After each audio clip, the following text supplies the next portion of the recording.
Hello, fair listener. Welcome and thank you for following our journey on metagaming by Rum Propelled Gaming. Fair warning, sometimes we are not safe for work, and others not safe for real life. Journey forth at your own risk. Now let's dive right back into Tarath through the campaign Alilopolis. But yeah, I hope you guys have a lovely time on the river Couple this weekends weekend. away, I yeah. hope you guys have great weather and it's just a great time. Wait, it's not this weekend? No, it's in August. Yeah. Oh, August 14th. shit! August 14th. Oh my Why did God. I think it was in Did I get the July? wrong date? I don't know. I tried to correct you too when we were messaging because I thought that might have been what you thought, and then I was just like, I'll figure it out. I thought it was in July. No. No, I Maybe I could make have it. my friend's wedding this weekend, so So for some reason I was thinking it was July 19th, so I thought it was like, I don't know, which is last, I don't know. I don't know, I don't know Also, what. that was last weekend. Yeah. August. Yeah, I don't know. I'm going camping this weekend too, though. Oh, nice. It's fine. You're just getting all the fun stuff. Just went to Las Vegas too. I know. I'm living. How it was up. Las Vegas? It was a lot. right now? I Okay. know that like it's not a great place to be COVID-wise right now, but like I'm vaccinated, so I just like wore a mask and did my thing. But Well, because it's like empty right now, right? Because it like COVID's basically been like the death of Vegas, from what I can tell from the internet. it was the opposite of empty. Huh. Yeah, that was the most people I've been around in like 2 years, probably. People shop. Wow. Yeah, I Yeah, was I've- getting like text notifications that were like exposure in your area. And I was like, I'm a part of the problem, but also like I'm not gonna get it and I'm not gonna spread it. So Yeah. I don't know. I've been but- joking with my family that I'm gonna like go to Vegas for Christmas. I don't like Christmas, and so like a good Mhm. excuse to not go home is I'm going to Vegas, right? And so I didn't That think was that was my gonna first time there, be cool. and it was my first time in a casino, and I did horribly, but that's okay. Are you getting it on? Okay. As long as you had fun, that's all that matters. Yeah, it was also like 110 degrees, so like going outside was limited. But I was by a pool a lot, and they kept bringing drinks to me, and mostly they were like rum and ice cream, so that was delicious. I had a lot of really interesting drinks. So you would recommend going? Yeah, I still had fun. And I got really drunk drinking chocolate martinis in New York, New York, by accident. That was fun. Yeah, it was a good time. I just, accidentally kept falling and slipping, and all these alcoholic drinks just fell down my throat. They just kept landing in my hand, and then what do you do? It's good to know it's alive and well. It's back on my radar of like places I want to go now. Oh yeah, I figured I'd there have to was- wait. I've never been there before, so I don't know what to compare it to, but to me there seemed to be like more people than I've ever experienced in one place. So I've always Did you- wanted to go, but Ike does not like casinos, so that knocks out like half the thing to do. But there's still like shows and there's other stuff to do. oh yeah, Oh. I saw a Cirque du Soleil show. I saw the O, which was like water and fire themed. So like it's this enormous like 1.5 million gallon pool. So not only are they doing like crazy acrobatics, shit. but they're also like doing Olympic swimming and diving in the show. And they're like lighting each other on fire. It was like wild. It was great.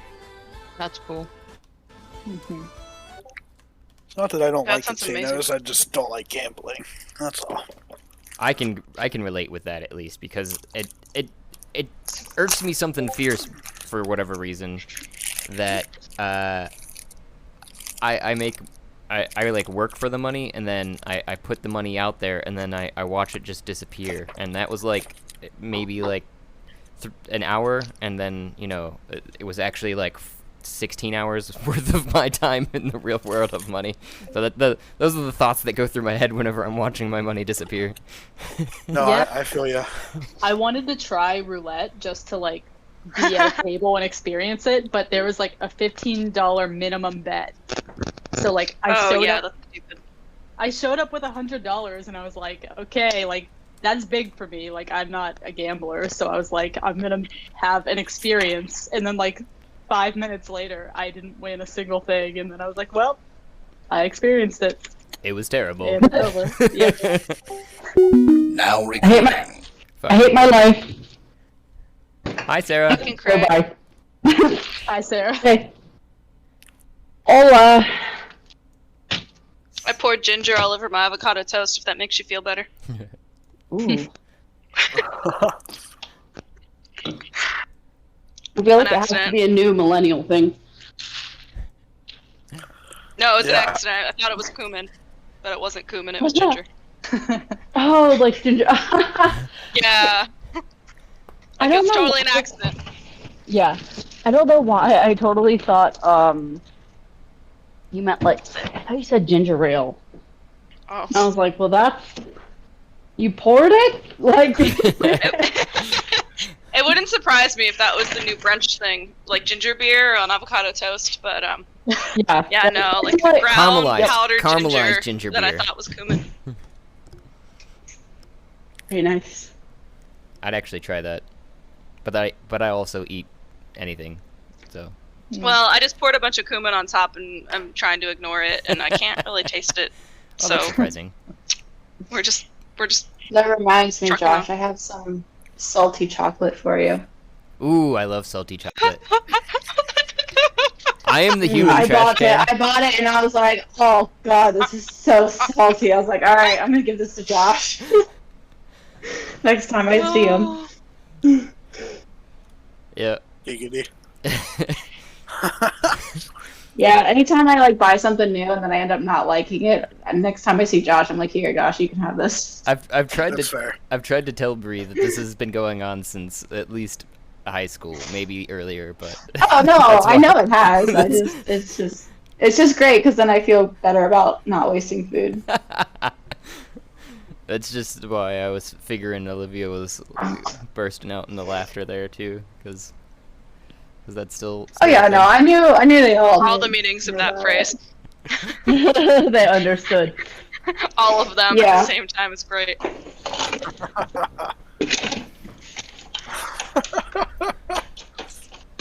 What the heck? Sorry, guys. My chicken came flying at me. I hate when that happens. Yeah, you should probably The like. drawer just unlatched and frozen solid. The thing still came flying. Oh, Okay. They forgot to clip its wings, I guess. that'll do it. Well, I think we got everybody. I know, Sarah, you're probably not in front of the computer like you said you might not be. So, That is correct. okay. I don't know if that app helped you any, though, too, if you were able to get to that point in downloading, like, the D&D Beyond app. Oh, you've muted yourself again. I'm not sure if you did that on purpose or not.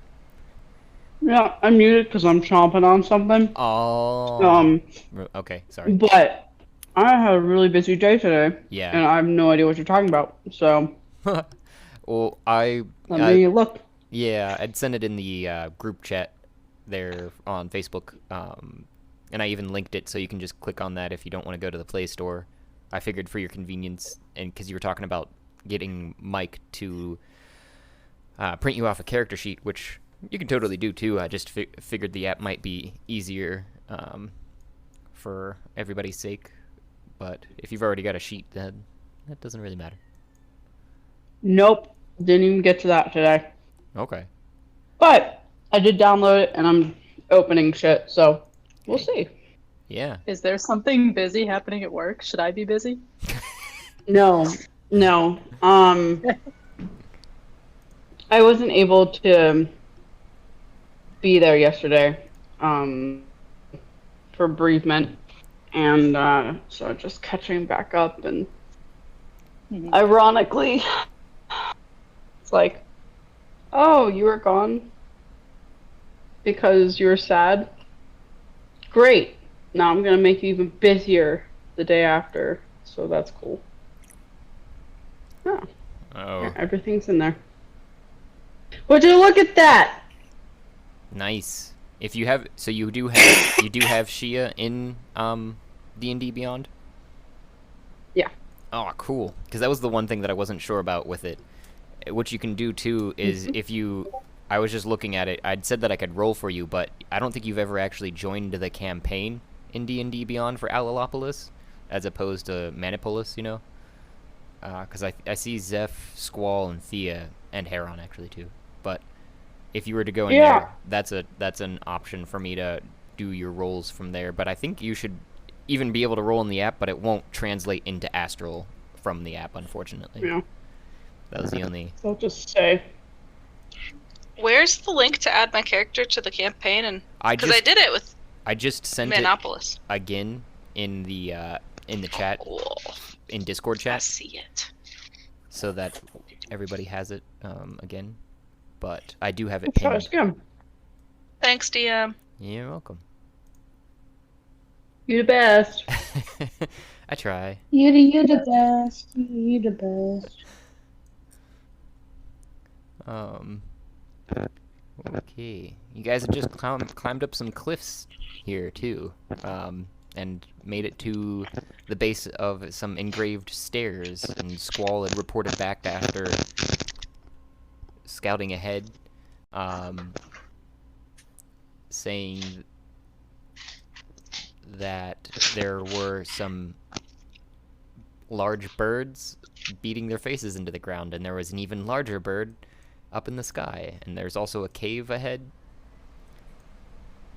Yes. And you guys were on the search for the Hermit in the mountain.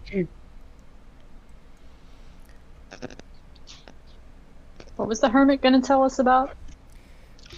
You were hoping about the tree that had disappeared from Titty Sprinkles, because he was the one sending other, not acolytes necessarily, but kind of, the word's escaping me now. Those people that they go on a religious journey, pilgrims. Is that the right word?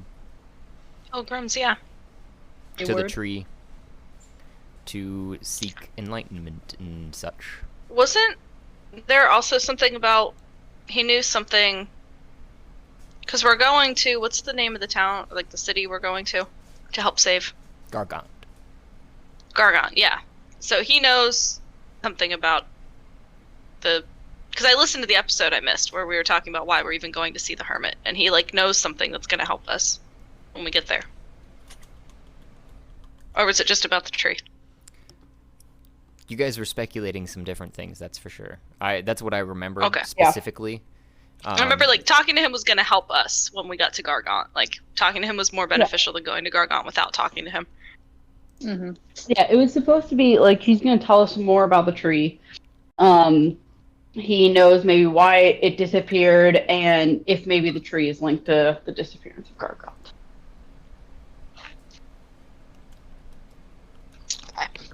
Cool. Can you guys hear my eating? Nope. Okay, good.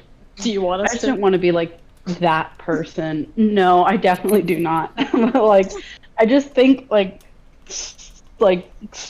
swallowing water is the worst sounding thing on a podcast you could imagine. It's That's not ASMR. I thought that's what ASMR was. I mean, it is, but have you seen someone? How many videos of ASMR of people swallowing water are there? I don't know. I don't search those corners of the internet. I can't. I'm sure there is a good bit, but I feel You're like good. Long the story people short. who enjoy the sound of people swallowing water might be psychopaths, and you might be able to take out some terrorists there. But that's just, that's just me.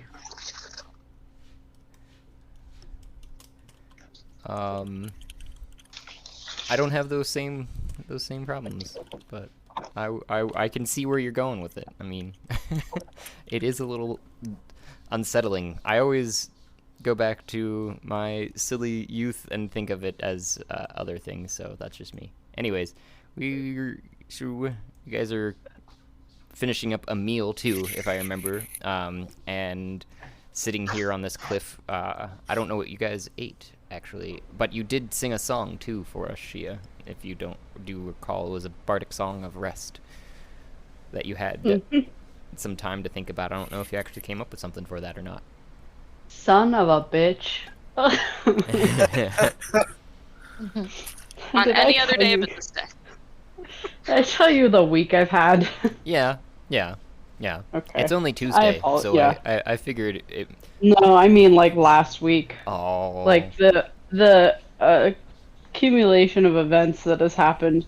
Or was I there last week? You've been here both. Yeah, you've been here the last 2 sessions before this too. So. Yeah. Okay. I'm surprised. Okay. Can I be unwolfed? Yeah, I got you. So. I think I'm assuming my time is up if we're like resting and eating and stuff. I think we like went up all of these cliffs. We fought in that battle, and now we're resting. I think I'm probably no longer a wolf, which is unfortunate because I wasted all that time trying to get up the cliffs as a wolf. But that's okay. Is this count as a short rest or a long rest, or short should rest. I mark something? I think that was what we determined last time there, but because that Chia, Yes. you're not up to being able to do a long rest with your bardic rest yet, because that's something you will be able to do. Yes, you guys get a short rest, and I believe you get an additional die. I believe it's a 1d8 Ooh, nice. hit dice To what? to your health. Oh, That's like temporary. I never did that last time. No, it's permanent, and I mean until you take damage. Yeah, it's for the rest. It's like, hey, I'm gonna sing you a song. We're gonna sit down and we're gonna enjoy this rest. And my music is super healing. And basically, while you guys are listening to it, you guys just get an additional 1d8 to your health. Yeah, I'm saying I think I already rolled that last time. Yeah, I was responding to Squall. Oh, okay. Okay. I must have missed. so Yeah, he's a little that's squawked. why I wrote 4 Hmm. HP. Probably. So, yeah,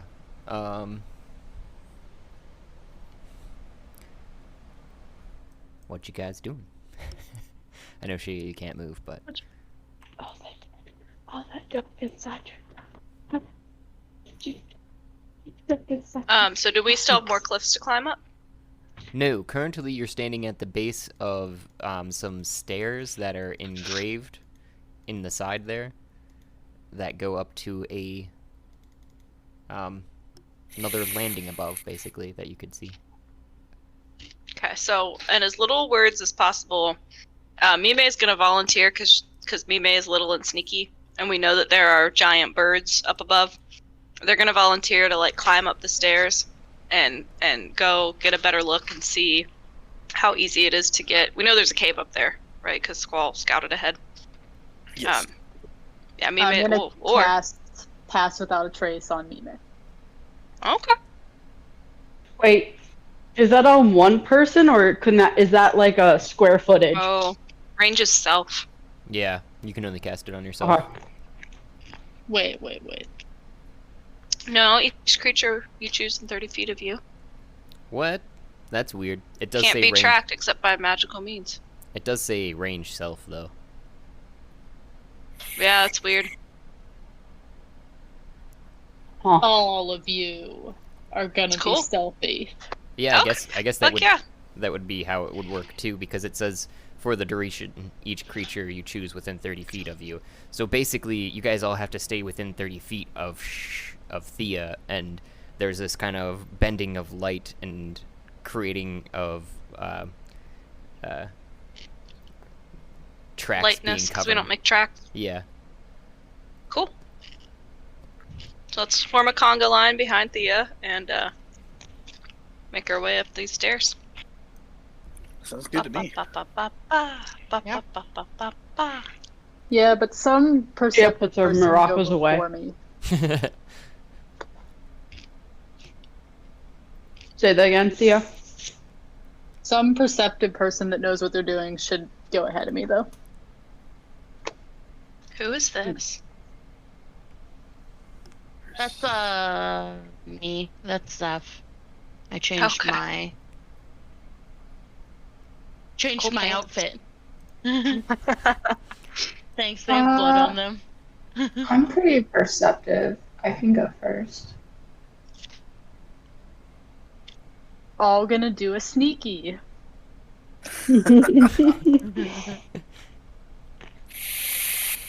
My passive perception is 15. Nice. So is mine. Hell Mine's yeah. a whopping 10. Oh, mine's 17. Oh, nice. Oh, my That's good. You Well. should go first. Okay.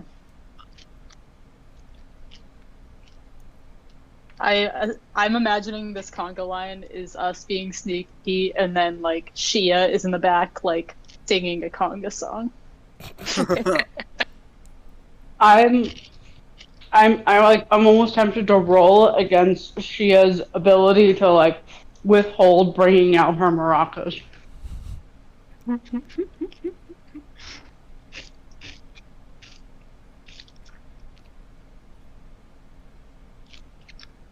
Roll for willpower. Yeah. When you said she's in the back singing, all I thought of was that don't be suspicious, don't be suspicious.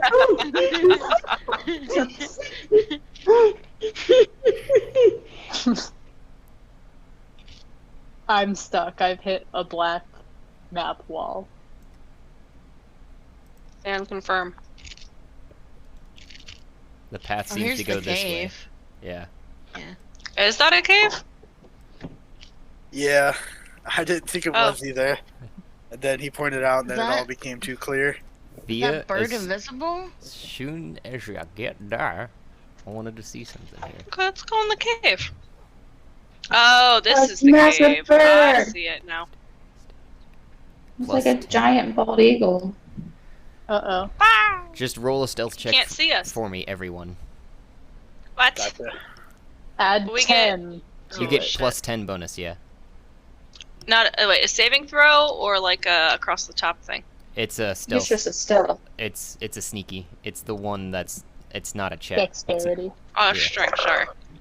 I got 30. Yeah. Yeah, mine would be a Can 25. someone roll a 20 33. I got for you. me? I got you.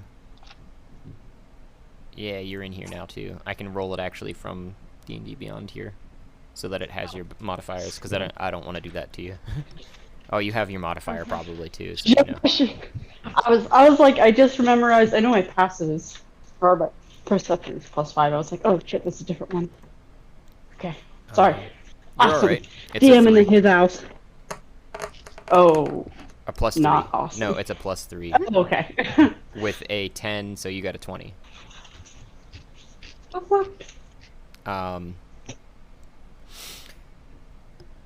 So you're standing there all, and you're just inside of the range that you need to be, that you can tell, especially you, Squall, you're just at the end. One of your feathers kind of poke out for a second, but you're like, whoop!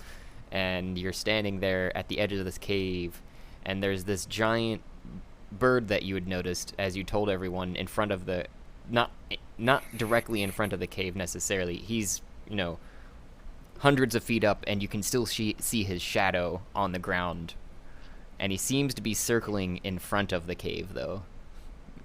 And around and back towards the birds that are farther off in the distance. On the ground, slamming their faces into it. Okay. Oh, Weird. I feel like See that ya. has to be a fetish. So, I understand, like, there's certain things you probably can't tell me, but, like... If you want to know what something... What? If you're trying to figure out, like, if you're looking up at that bird, and you want to try to see what it is that you don't know, maybe you're trying to figure it out, like you're saying, roll a perception for me. Okay. Because Does the also, bird like... see us? No, Could you as far tell as you me if know, it'd be he a was not good- alerted of your presence. Sorry, there, Squall.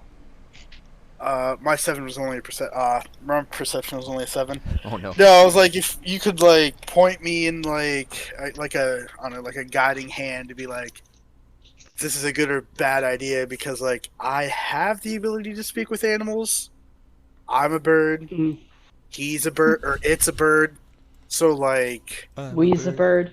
yeah, I like that We're all birds.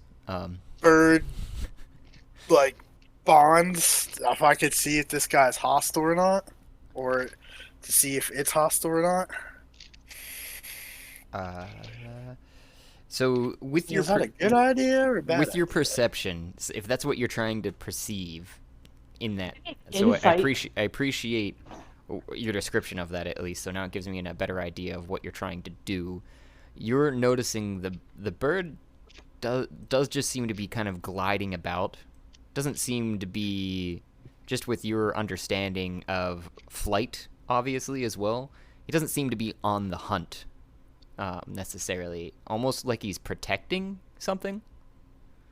Okay.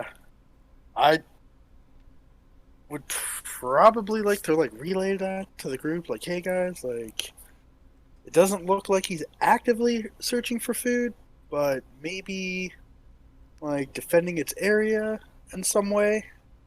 Did So we still maybe- go in the cave? Do you think the cave leads us closer to the hermit? I mean, if I were a hermit living in the mountains, I would live in a cave. I would assume if the eagle is protect, or the bird is protecting it, there's something, in there we want to look at. Yeah, I mean, if, like, worst case scenario, if, like, we do end up agitating it, I can always talk to it and see if we can amend any wrongs we may commit. Should we cause a distraction? Because I can do that to lead would- him away from the cave. I think, like you said, he's not. I don't know. I don't think he's noticed us. Yeah, if he So I hasn't think noticed if we us, keep being sneaky, I would just try to go in. If he's not, especially if we're being sneaky, I think it would be okay. yeah, I think if we're gonna go, we should do it now. Well, it still hasn't noticed us. Uh-huh. Agreed. Like I said, if we do cause any offense, I can always use a diplomatic approach and speak with it. Yeah, I like that. I imagine Gunther's doing that thing that, like, cartoon animals do, where they're like, when they're sneaking, just like on their, like, fingertips. Gunther is Scooby-Doo. Yes. Hello? Uh-oh.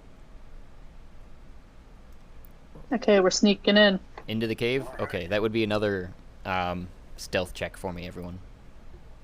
Gotcha. I got you, Shia. Plus 10. Oh, hell yeah. I don't know. I'm a sneaky motherfucker. You can't see me. Choo-choo. Do you have to, like, hang it, or can we just do a little sneaky, guys? We're sneaky for a whole hour. Yeah. All the sneaks. So I see I got food. 25. I got food.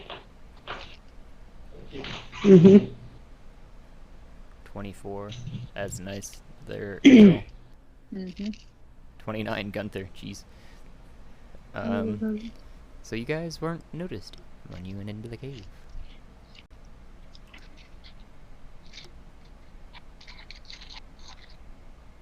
I'm getting there now. I like leave some bird seed on the ground. Just kidding. That's not in my inventory. I also don't think we want this bird on the ground. He's like 100 feet up, right? Oh, I don't know. Yeah, he's 100 feet up and he's big. Mm-mm.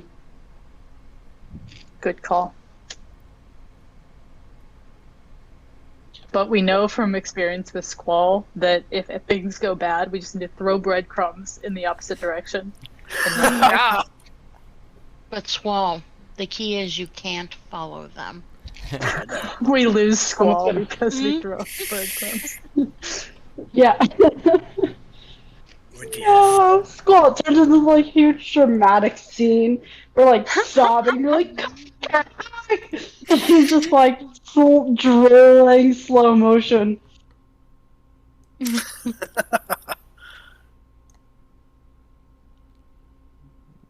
There we go. All right.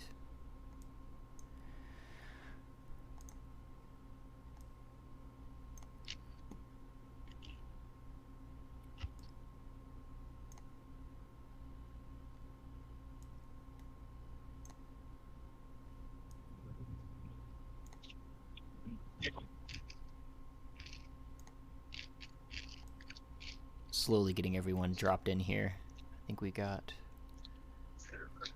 Where is Mime in relation to me? I need Gunther.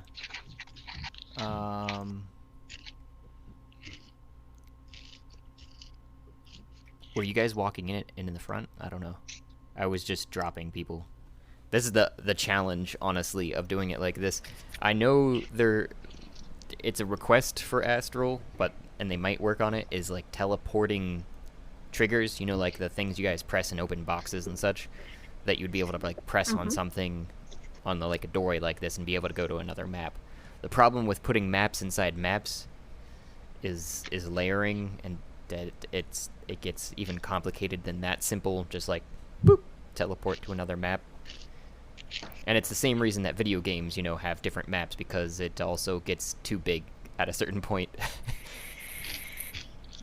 from just a size of the freaking map, it starts getting laggy. Makes sense. Yeah, but even at the same time, I feel like just having maybe like one point, one trigger would be good enough, because, you know. Oh, I was talking about that if it's all in the same map.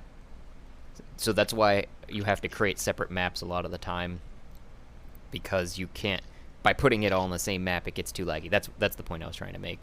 And that you would be able to just like walk through a point and then be in another map, you know what I mean, without me having to drop you. If you clicked on a button like you're talking about, which is a separate thing, I know they're kind of related in this topic, because that's where I was trying to get it to, but there's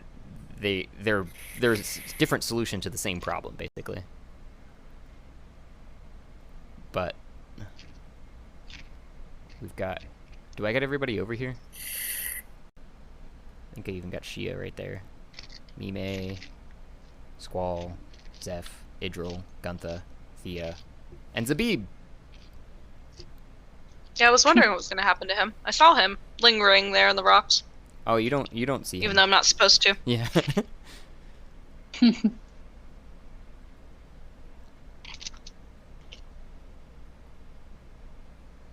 Okay. Confined spaces. Who's claustrophobic? Me. Technically, Squall is. Our crooked people don't like being in caves. Maybe it has a high ceiling. Yeah, what are the dimensions of this particular? Left or right, guys? 5, 10, 15, 20, 25. It's about I guess 25 north or feet south. to the top right now, and 25 feet across. It narrows and varies in height, obviously, too, because it's a uncut corridor, kind of natural cave of ice that seems to be forming throughout there. That's a large forming of grass, and as you enter that chamber, it seems to warm up and almost become a little steamy as there's a waterfall behind the grass that you can see just powdering away. I'm gonna roll a perception to see if I can perceive if there's anything in the grass. It looks like fur. I was hoping it was gonna be fur, but it's okay. You don't see anything in particular in the grass besides some bugs that actually seem to find the area nice because it is warmer than the rest of those around that you've been, and it is a relaxing area. It doesn't seem to be at all. Can I see Mime's bag? Whatever pouch they carry, whatever. I don't know if it's like a satchel. Like, do you just want to look at it, or do you want to hold it? Am I relinquishing control of it to you? I think Thea's asking what it is that you use to hold all of your stuff, because if it's visible and whether or not it's visible. Correct. I have a backpack on your back. That should be visible. Yes. Yeah. How tall is this grass? It's probably about 4.5 feet. So Mime, when you walk towards the center of it, people would see you disappear, basically, until they can see you come out the other side. You said it's warm in here, and the water seems to be warm. Mm-hmm. Mime is gonna jump in the water with your backpack, fully clothed, everything. Yeah. Maybe not with my backpack. I'll have my backpack on the ground. Okay. Very concerned why people are asking questions about my backpack. I mean, I'm not like swimming. There's stuff in it. And you're gonna start swimming. You feel? No, I'm just gonna like hang out on the side. I don't want to swim. I just want to like be in the water. So, I know this is normal Mime characteristics. You're just jumping in, right? You're not like sitting on the edge, dangling your feet in the water. Yeah, no, I jump in. Okay. I put my backpack down because I don't want the contents to be ruined, but I just jump in, not to like venture out or swim. I just want to like be in the water and get wet. All right. And the water is even surprisingly warmer than the rest of the room, almost sauna-esque. You feel a complete sense of relaxation and springs. Happy. Mm. And rejuvenated. Relaxation and happy? If you have is this the boon water? And if you have any health that you're missing or spell slots or anything like that, then they are rejuvenated. You feel awesome. Fully. I knew it. Gunther's gonna jump in with you and play. Oh. I'm gonna take my gear off and jump in as well.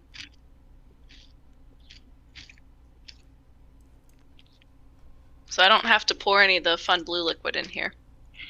But I would suggest if anybody has a water skin, they fill it with this water. This one, as opposed to the other one, which was bubbling in blue, this one is crystal clear and smells icy, even though it doesn't have any cold senses to it. Interesting.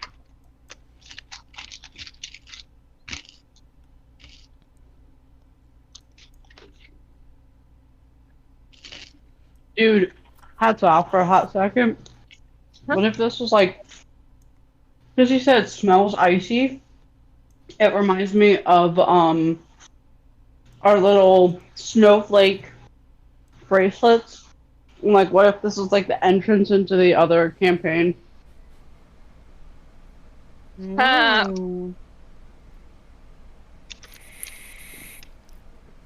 Okay, I'm gonna do it. I'm gonna be an asshole. I want to sneakily grab the crystal apple out of Mime's backpack. The one from like 20 sessions ago. Can I roll a perception and see if I notice this happening? What I was going to say is you are going to, Thea, roll a sleight of hand and... But do I get the plus 10 from the sneaks, or no? did you dispel it? Because I think it is concentration. So you guys came in, you felt relaxed. I'm assuming otherwise no one would be seeing you currently either, or really noticing you because they wouldn't be able to see you visibly as they. I'm looking back at it. No, it doesn't look like it. Yes, concentration. So I was assuming you would drop your concentration on that by that point, but I don't know. Plus, this is dexterity checks, not sleight of hand. Sleight of hand is a dexterity, and your perception would be weighed against her sleight of hand, basically, there, Mime, is what I was going to So do I need to finish roll off. perception? So you can roll perception, yes. So you just want this to be straight sleight of hand, or? Unless you're, that's what I was asking. You could have your modifier if you're being like that, but also you could try to play it off is another thing. This is a completely hats off thing, obviously. When you're stealing stuff, you don't want to be like, I didn't take anything, you know? Yeah. Well, my intention was to do pass without a trace and then have that carry over, but also I'm kind of intrigued if we just do a straight roll. I'm kind of intrigued what'll happen. All right. Ooh. With a straight roll, I got a 12. Sleight of Oh, hand. so Mime, you see Thea lean up against the edge of this rocked embankment, basically, that was the edge of the pool of the waterfall, and kind of brush against your sack, but you don't really think anything of it. You know, you trust her at this point. Do I grab it? Yes, you get the crystal that you're aiming for. Okay, Cassidy feels so bad, but Thea is excited. Hats off. You could have just asked. I mean, I know, but I don't know what I'm going to use it for. I feel I like don't need it. Thea is going to be an ass about it. And I debated it, and I felt like that was what she would do. Would I notice anything since I'm down here too? You could roll a perception check, I would say with a slight disadvantage considering your distance away. It doesn't matter. I rolled an 8. So you'd notice the same thing that Mime had, basically. And you're even less worried about it, I guess, because it's not my shit. That sounds like a Zeph thought to me, but Yeah.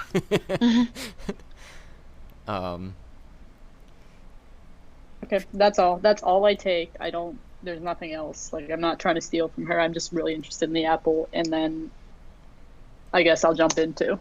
And that's the end of that. Shia, can you see your Discord chat? Yeah. This is what she's after coming in past the entrance of the cave, where Thea is standing, you can kind of see if you click on the image there that I sent in it, is just right at the edge of the pool of the waterfall that's just beyond that point. And where Squall is just the beginning of that grass. I just wanted to give you an opportunity if you wanted to do anything. I see, Idril, you were just ignoring all of everybody, so I'm assuming you heard people going in and splashing about, and you're like, I don't care about water.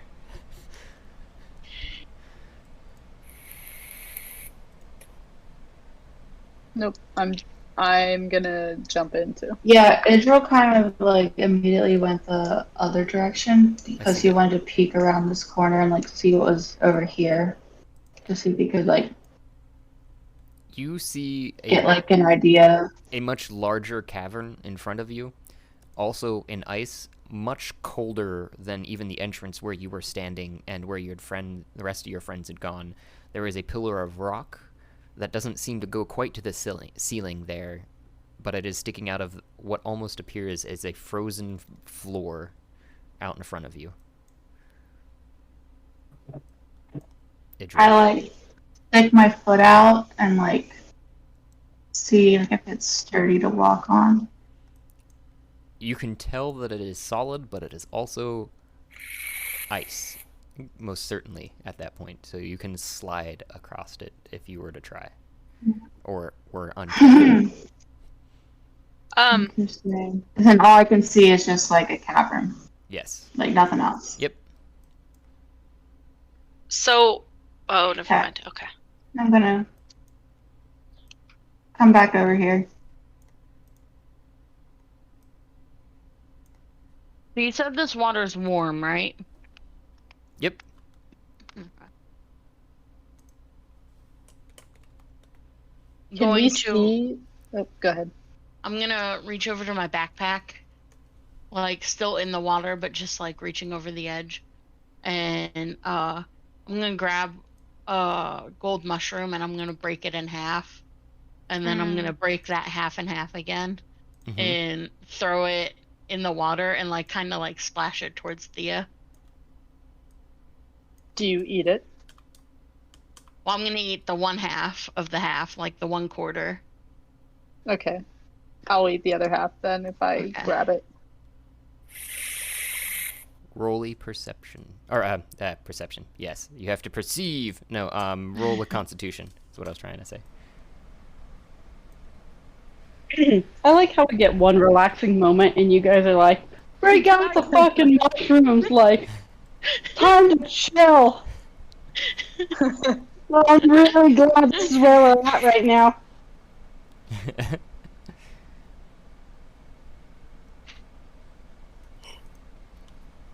So, Thea, you got a 10 with a constitution? Yeah, not great.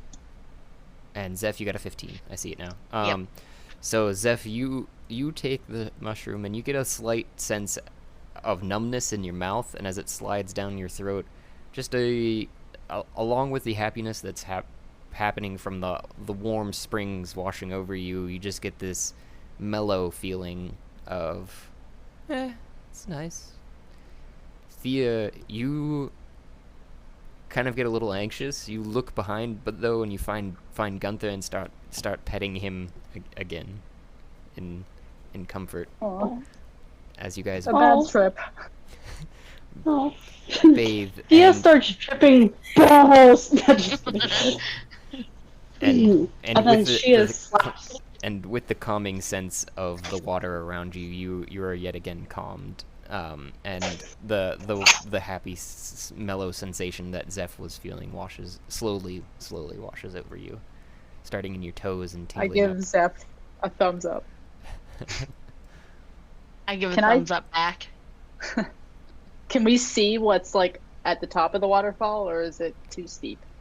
It's basically a cliff face up to the top, and the waterfall seems to be coming out of the ceiling, as to what you can tell. There isn't a top to the waterfall.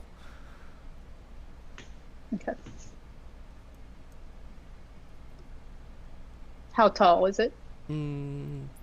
About 15 or so feet, where there's a crack that it's coming out of the ceiling. A wide crack. It's probably a 10 feet wide crack that it's just gushing out of, but... Hey Zeph, do you still have those boots that make you jump really high? Mina I think has I one. have them. Yeah.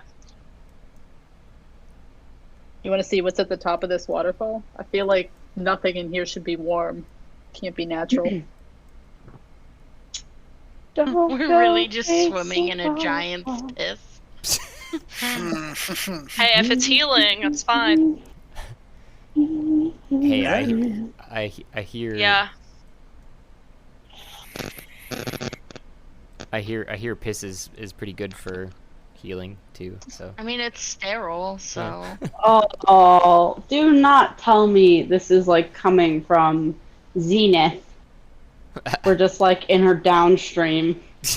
Hey, I'm just saying that a second ago we were in the frozen icy tundra mountains and now the water's hot.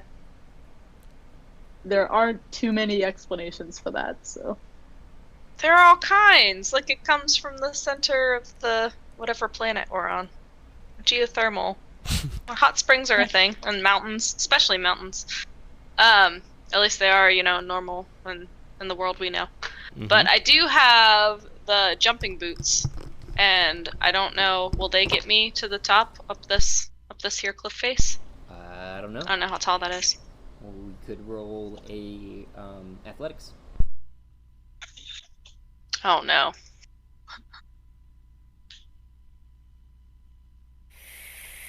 It's a thought. I mean, we could just be blissfully unaware. That's also fun. I have acrobatics would have been great, but athletics is not. I also can give the boots to somebody if someone else wants to try. I mean, I Oh. can try. Did I say athletics? I meant more acrobatics. I get those two confused freaking all the time, don't I? It's okay.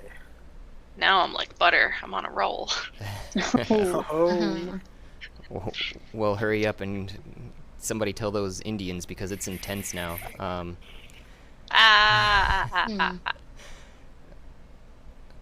Spring. So you get up to the, you step off the edge of this pool before you step into the water again after getting off and kind of shaking off, almost kind of like a dog, and you jump up straight to the edge right before the water starts to get there, so you're able to walk along its edge, and you kind of peek your head just around where there's a little bit of a hole to find a chamber a small chamber inside.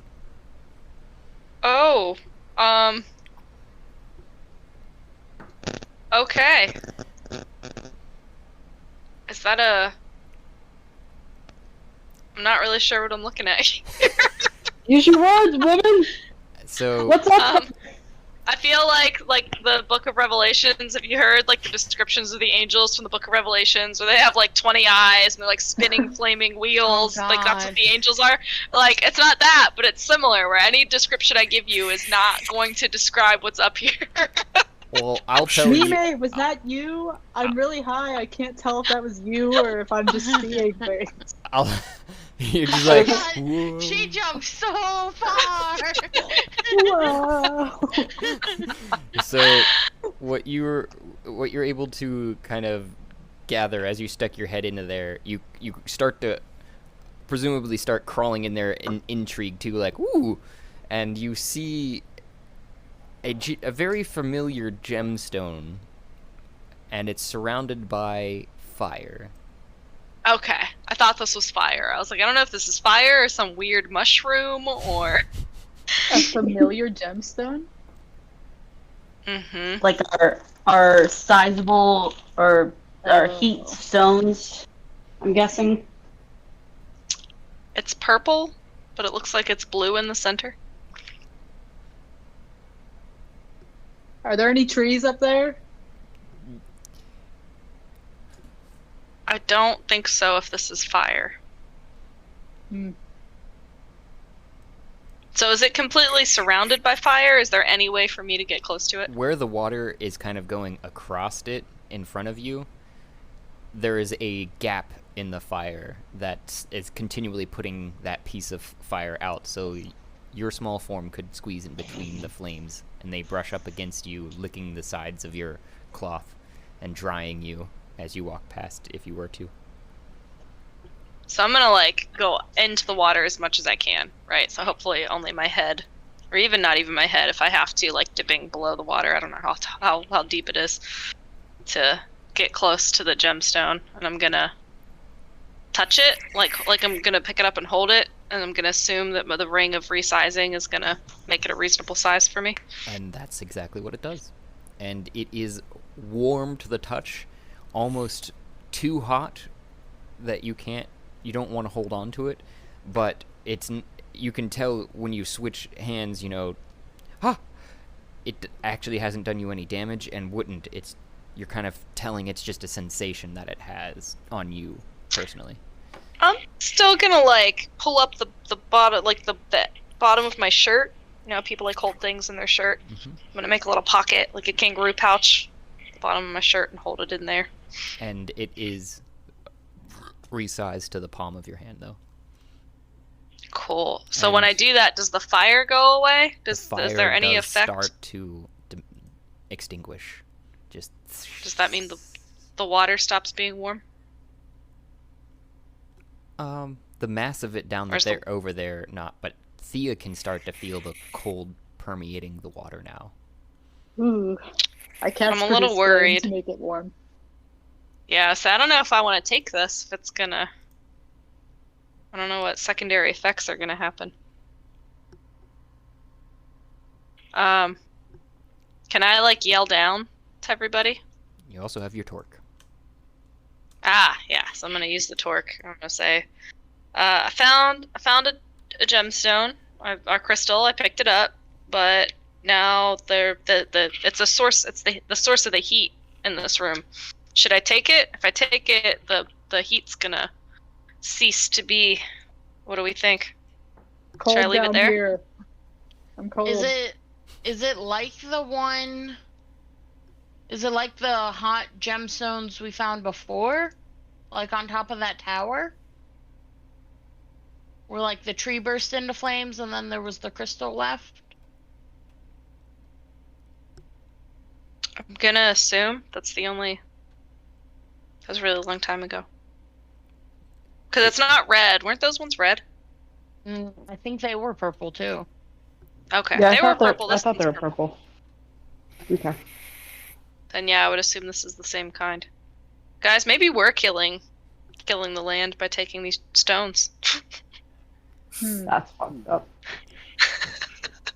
So Thea has casted Produce Flame as a cantrip and is simultaneously warming the water, but she's also high, so she's like, ooh, at the same time. But she hears that, and who said that it might be like the tree that we saw before? Was that Zeph or Shia? Yeah. Well, I think Shia had mentioned there being a tree. I just asked if it was like the same hot stones that we found before from the tree. Yeah, I kind of feel like I should leave it here. I don't want to like disturb the natural order of this cave. I mean, I know we use them for energy. Like, to transfer, like, to go up. Like, they're an energy source. And we use them pretty frivolously in the Crystal Tower. So, it kind of, I don't know what to think. That's a good point. But at the same time, I'm thinking about how the god used them, and the god didn't really seem to care about them. So, just to let everyone know, I read that growth book that Zenith gave me, and the whole book was basically about trees. I need a slur in your voice. The whole book was about trees that Ooh, trees. that allow you to transport to different locations. So I'm stuck on this tree thing. I think there might be more to a lot of the trees that we've been seeing. So All the trees, man. But there's no tree here. It's The water. tree. We got a crystal from a frog too, if you remember. Yeah, but that wasn't a hot crystal. Was Yeah. it? Squall picked that one up. I have 2 cold stones. Yeah, Mime has. I don't have my hot stone anymore. I think I gave mine to the chick we stole Gunther from.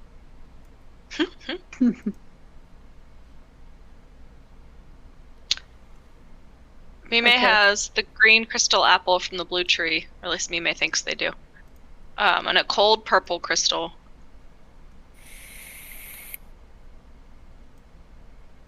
Okay, if you think it's unrelated, then take it or don't take it. But So This is- I feel like Mime is not going to want to disturb the natural order of this place. Like, if I'm going to take away the hot springs because I remove this crystal, Mime is going to put it back. Unless you guys are, like, overwhelmingly in favor of taking the crystal. While you guys are debating and while you're turning back around to place the crystal on the floor, Mime, another one seems to have been not coalescing, almost as if there was like a small drip or slight oozing almost, even, if you will. And there is another much smaller, almost pea-sized crystal of the same make and such, forming where you were, and the heat starts to return into that little space, but much smaller than it was. And but it does seem to, like I said, be almost growing with that dripping. There's like a oozing drip to it that's coalescing around it. Oh, okay. That makes me feel better. Okay, so I'm gonna add. So with that, Mime's gonna keep the hot purple crystal. I'd like to think that while Mime goes and like picks up the crystal and then turns around and sees the baby crystal, instead of like the logic thing of like, oh, they regrow, her immediate thought is just, or its immediate thought is like, it was a mother. It was a what? Like, it was a mother. Like the crystal that you plucked was like a mother, and then it left like a little baby crystal. But nature finds a way. Or, sorry, life finds a way. That one. Yes. I'm just gonna look up at the top of the waterfall and cast plant growth, and maybe nothing happens, maybe something happens, but I'm just gonna let plants start to grow in this like warmer cavern. What do you say? And because it's Yeah, Thea's got some real fun spells. verbal and semantic. I would like to imagine that she's speaking in Elvish language, so she's just kind of muttering, like in an incantation. Just so you know, there's a lot of fun elven texts out there, but yeah. So as you're let the fire spell dissipate, you look up at the waterfall, having heard what Mime said, I guess, and alarm and shock and the explanation they gave. You look up at the waterfall, and then you cast with just a wave of your hands as well, and the grass behind you that actually is reflected in the waterfall you are looking at and just gets astronomical even in the reflection, to the point where it's now a veritable forest of grass in this room.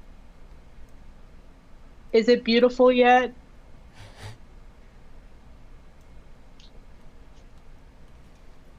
Mime, is it green? Is it pretty? It'll get there. I think it's pretty. I'm gonna get out of the water and get my stuff and just go lay in the grass. Yeah, Mime's gonna jump down. They're gonna exit this little area. now, Content. Josh. Yeah. Do you need another visual update, or? Yeah, I'm gonna need a visual update. Is there any kind of direction in this cave? Because I'm gonna take a gander that Shia's gonna be totes not okay with just chilling like villains. That's because why I was trying to give you those visual updates every now and again there. I got you. Give me a second.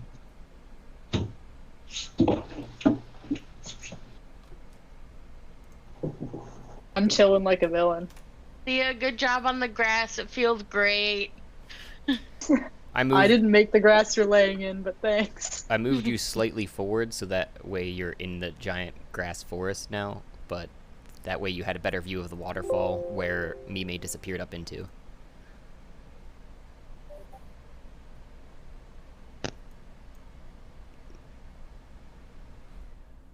Not sure if that helps you make any other decisions there, but... Are you talking to me? Yes. Do you see it in the chat there? Oh. Okay. Give me a second. Have you been sending me stuff via chat then? Discord. Ah. Sorry about that. No worries. Your fault.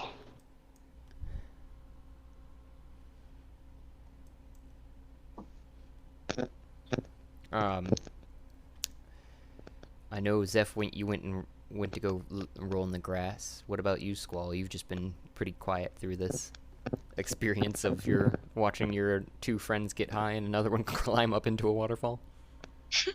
I've just been kind of watching and observing. Just, still being in the cave, not super stoked. So I'm just, looking around a little Shit. uncomfortable, like, okay, guys, where's the hermit?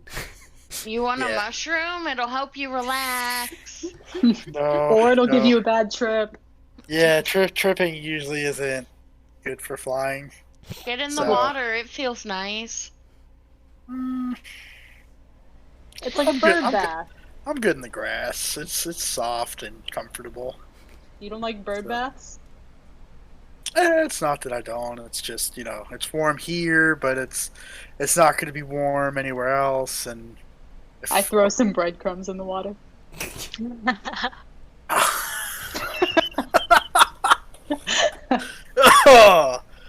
Oh man. I think I'm still gonna pass. I'm still pretty full. I think you. So I think you're gonna have to roll a. I have to think about this one for a half second here. A Constitution saving throw, probably, to see whether or not you can kind of resist the urge. resist. Yeah. That's fair. All right. Mother.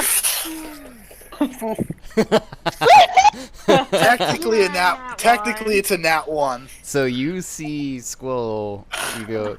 I don't know if you want to enact how you're throwing these breadcrumbs or anything beyond just throwing breadcrumbs. Seductively. Seductively. Thea doesn't know how to do anything seductively. So you And just she's high. So. you just like yeah, and Squall, you're like,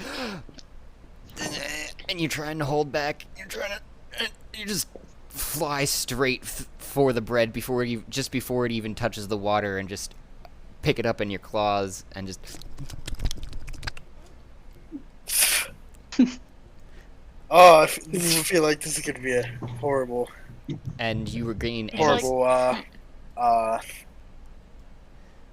reflection of my character in the future. I might have to actually redo my what's that? Character Personality. flaws? Yeah. So Right now I'm easily distracted by the promise of information. I should probably be easily I'm easily distracted by bread. I just picture how birds' eyes can get real wide and beady. Like the shark in Finding Nemo when it smells blood. Yeah. Yes. Information From bread. now It's on. like the same thing. From now on, I'm just gonna leave a trail of breadcrumbs behind. No, just kidding. Just kidding. No, it's all good. That is Start now calling- one of my flaws. And Start I'm calling easily distracted by the Group. promise of bread. And when you settle your, I wanted to say claws, but they're the feet of a bird are called something else. Talons. Talons. Yeah, talons down into the water. You feel refreshed and relaxed, and you're thinking to yourself, "Why did I not want to do this? This bread is nice. This water is warm." Mhm. Eat some bread. So, And you get, if you don't recall any spell slots you had back, and you feel well rested. We get spell Hell slots yeah. back. Yeah. yes. I cast all the spells. No, Would I get my levitate back? Oh, or yeah. no, because Yes. that's just a special thing. Okay. Nope, you get it back. What about key point? Yep. It was Guys, I can punch things again. Yay! Idril, I don't. I see you skirting around in the grass there too. I know Shia, you were thinking about something too. Skirt. Skirt.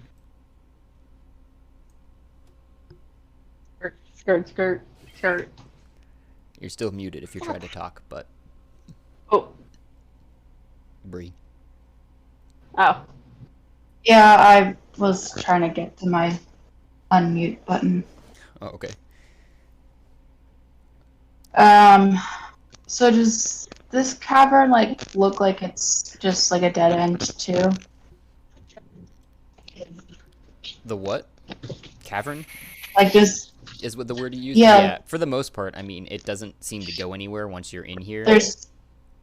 Okay, so I guess I visibly saw the other group members kind of get refreshed. So And you just hear their sighs of. yeah, so I'll like step in the water. I'm assuming Shia, that's what you're going to say. You do too at this point. If I don't see anything, then I'll like begrudgingly like step in and then like wash my arm. You know, like kind of like that quick, like, okay, like we just climbed up a mountain, like I'll just rinse off, but then like let's go, you know, and then you can describe Like how I act. I'll kind of step out, like I'll do something similar, like, and then seeing that this is a dead end and the other one was larger, I couldn't necessarily see where stuff went. And both of you, as you would kind of, you didn't say whether or not you had stepped in necessarily, Shia, but I definitely heard that wordage from Idril. So as soon as you had, you kind of, I stepped in. Okay, so as soon as you both have, you instantaneously forget even all of those worries or thoughts of needing to be anywhere. You're just here in the moment, and you really appreciate. So I like forget about the other cave. You don't forget, but it goes to the back of your mind as if, I will get there. This is nice. You know? Son of a bitch. Yeah. I guess, I I guess Israel, like he like steps in and then all of a sudden he just like sinks all the way up to his neck and just like completely like loosens up and like isn't as rigid and like just like kind of just like starts floating. I'm casting Produce Flame again, high as fuck, like, Idril, Shia, look at this. Like, my eyes are just like... Or pop my head out of the grass and be like, that's so cool! Is it moving or is it me? Magic's so fun! Mime, what you doing up in your cavern up there? I would like to come down. Okay. Roll a, what did we say? Acrobatics, that's what it is. 13. I'd say you'd succeed in wherever you were attempting to land. Jump. Is there more grass? The grass grew from what you would Cool. what from Thea. I like it. Can I harvest some? Yeah, absolutely. Because I have a Whatever you sickle. want. Whatever you like. Yeah, I'm gonna harvest some grass. Okay. I would say it is 4 times your height now because it's reaching the ceiling. So I'm 4 not, times my height? Yeah. Oh, wow, okay. I'm not sure how you want to go about this, but So I'm gonna cut it down with my sickle and I'm gonna weave it. Something like, it's gonna look like rope. okay. So you Can I have a grass crown? want to make like a Yeah, right. 12-foot rope is the or rather somewhere around there considering the actual height of the grass. As you do it. I would say, not sure if you want to make this into a regular thing, because if you do, you can obviously make that a skill like we've talked about too. But I would say for this first time beyond, you know how to harvest, so I'm not even going to worry about that as a skill check. You take the sickle out and you cut some grass. But for the weaving of it, I would say probably just a dexterity generally.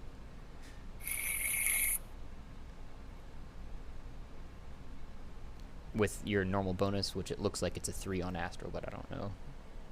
It's +4. Oh, okay. So you got it on D&D Beyond. So you are successful in making it into a somewhat taut, and it's definitely stronger than each of them would have been on themselves, by themselves. You know, it'd be easy to hold any one of you probably as a rope. But it is like 12 foot, about that length. Yeah, so it's more just to like hold it in place. I think there might be a use for it later. I mean, I think it would be better as like a rug or a mat of some sort, but I think it'll be easier to carry if it's like woven like a rope instead. Okay. I don't intend to use it like a rope, but. So how is this braid or weaving going to work? Are you just going to take like... So that's I'm only asking because if you're harvesting a good bit of it, then you would have multiple coils, is what I was trying to gather here. So if you're harvesting... Yeah. So I'm gonna like braid it. You're right. So I'm gonna take the different strands. I'm gonna braid it, and it's gonna be however many coils, and I'm gonna like carry it, across my shoulder. I'm thinking like Indiana Jones style, kind of. I'm gonna like loop it, put it over my head, and it's going to go over one shoulder and across my back, if that makes sense. It makes sense as to at least one coil, maybe even 2, but I could imagine you struggling with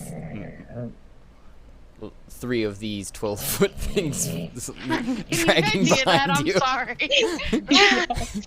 That's our dog. That's cute. She gets, like, whenever she gets, like, good... like head scratches, she does this weird like grunting. I'm about to say, if she's sleeping, you're waking her up, because she woke me up from my nap. She don't get one. So I mean, as I'd said, you have no problem harvesting them. It's the dexterity check for how well you weave it. Well, so I'm gonna look around and be like, does anybody wanna help me carry this? I can. Because you could. But... I figured what you were doing was you're like rolling it up like a coil of rope too, and like stuffing it in your sack. Okay.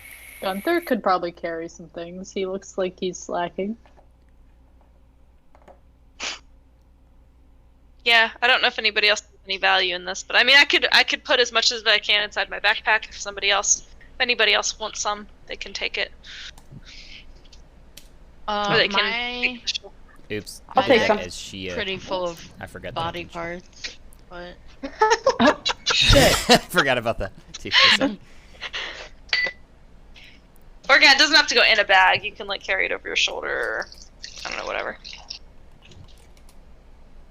So I would say, beyond what had actually, what you'd harvested and how you'd kind of patchworked them together, and some of what you'd laid it down, you'd gathered some strands and you'd coiled them up, and you made 8 coils in that first try. Oh, geez. Okay. Cool. She turns to Thea and goes, can you make some flowers? We could braid some really awesome flowers. Or so Thea's medicine, maybe she like tells or Shia's medicine, so maybe she tells Thea like, go, can you like produce this, and they're like help with like healing. I cast, because I'm sitting in this water, and I assume my spell slots just don't mean anything, I cast plant growth again on the Oh rope. no. Oh. And No, on the rope. on the rope. Okay. Yeah, I want So- little flowers to bloom, but it might get out of control. It's up to you. I'm just trying to think of what coming up with stuff on the spot sometimes is a struggle as well. But only on the rope. You're Only not on the rope. casting it on the rest. Okay. Right. So we So- might Only on the- die in here. No, only on the rope that Shia is holding. Like, I'm trying to keep it contained, but I don't know. Let's see what happens. Maybe it gets viney or something. I don't know. Hopefully, there's some flowers. It probably is too much, but I'm also high, so I'm doing my best. I would say just roll. I'm going back to the spell too here to see if there is anything that it mentions here. No,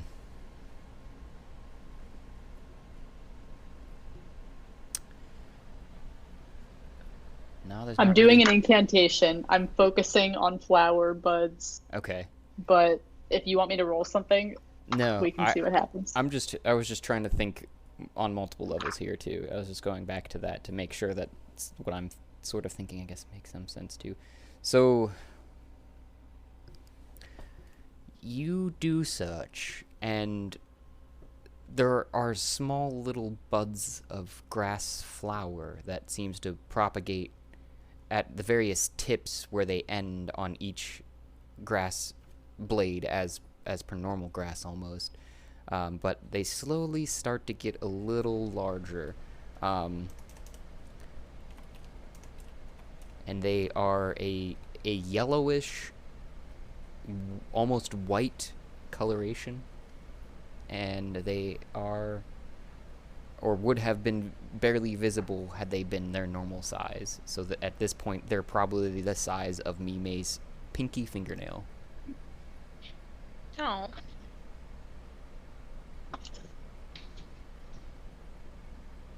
I give Shia 2 thumbs up. Shia giggles in excitement.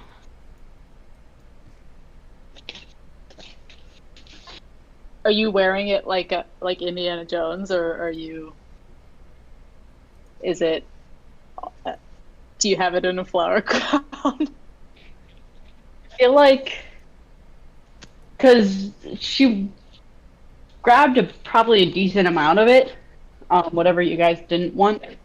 So I'm gonna say that she's probably is wrapping it around like a scarf, and it's like a scarf that starts in one end and then she kind of keeps wrapping it and it kind of comes off her sleeve, so it turns into almost like a shawl. Oh, everyone's covered in plants. I love it.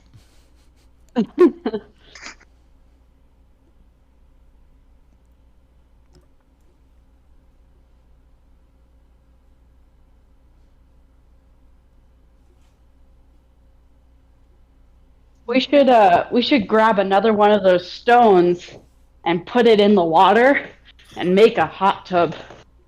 Like super hot bath water. We could. Aren't you trying to save a village also? Well, no, I forgot all my worries, Josh said. You do feel them start to creep back as soon as Thea had mentioned something now. Okay. Like how Thea is more sensible right now. Yeah. Something like that. Yeah, we should probably, get going soon. I guess. We could make a hot tub though. Produce flame. We relax for 5 more minutes, and then... Josh, I'm gonna take out my water skin and take a swig of it. Okay. And I got a What- nat 20 for the constitution on that. Nice. What's So in it? You just swig it back. Water? Definitely. I watch her swig it, and I I'm like, oh, and I she softly whispers to herself, I just peed in that. Oh.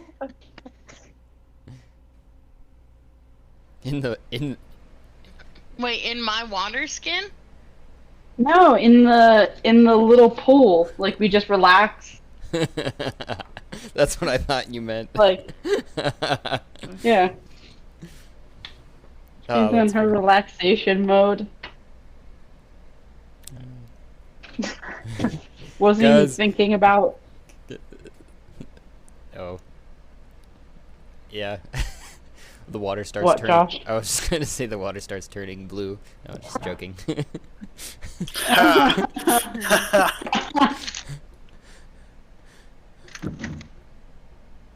Must be some more magic or shit. Yes. Hold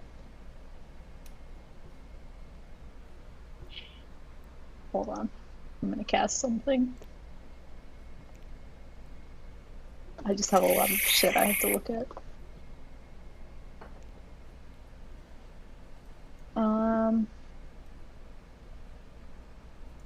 I'm gonna,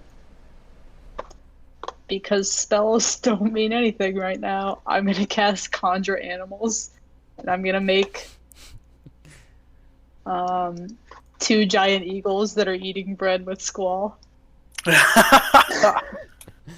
Hell yeah.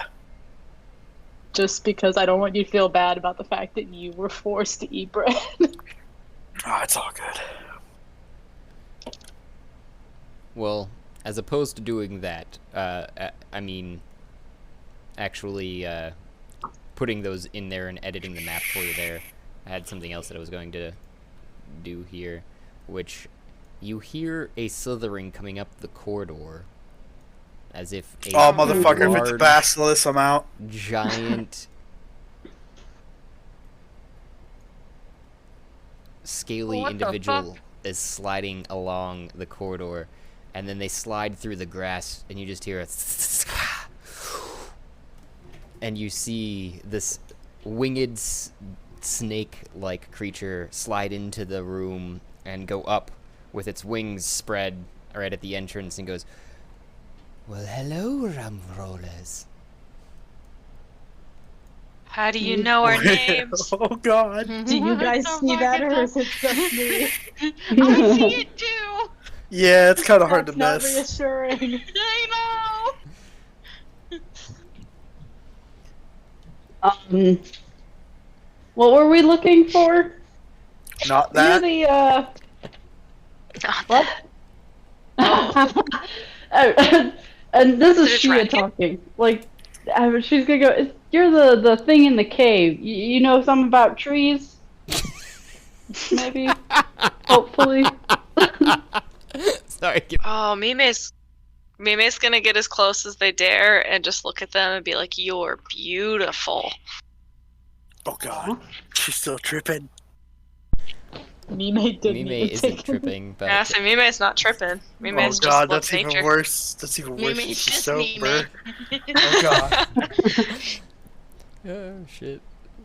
I'm still laughing at we're looking at the tree, about the trees, the thing in the cave. Wait, anyways, I'm gonna talk. I'm gonna be like, you're not the hermit by any chance, are you? Damn it, you I beat me don't to it. I was just understand. about to say, after like a long Good pause words. of them being like, the guy in the cave, Zephyr's just gonna like jump up and be like, the hermit! and to your approach, Mime, the snake creature bows its head and "You honor me. Thank you." And to you, in response, Squall, "Yeah, I know of them, but I am not them. Unfortunately, you've wandered into the midst of the caverns inside the mountains. You should go to the top, as you've been told. I can show you the way." Okay. Insight check. Scale 1 to I was 10. just about to say that. Can I make a insight check? Me too. And while they're Right, doing that, people? she is gonna go on a scale of 1 to 10. How much should we trust you on that? Because I'm guessing she still feels good.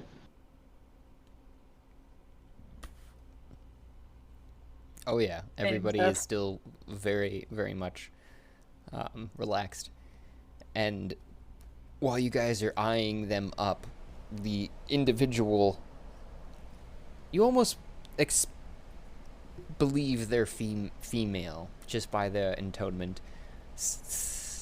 There? Wait a second. There's more than one?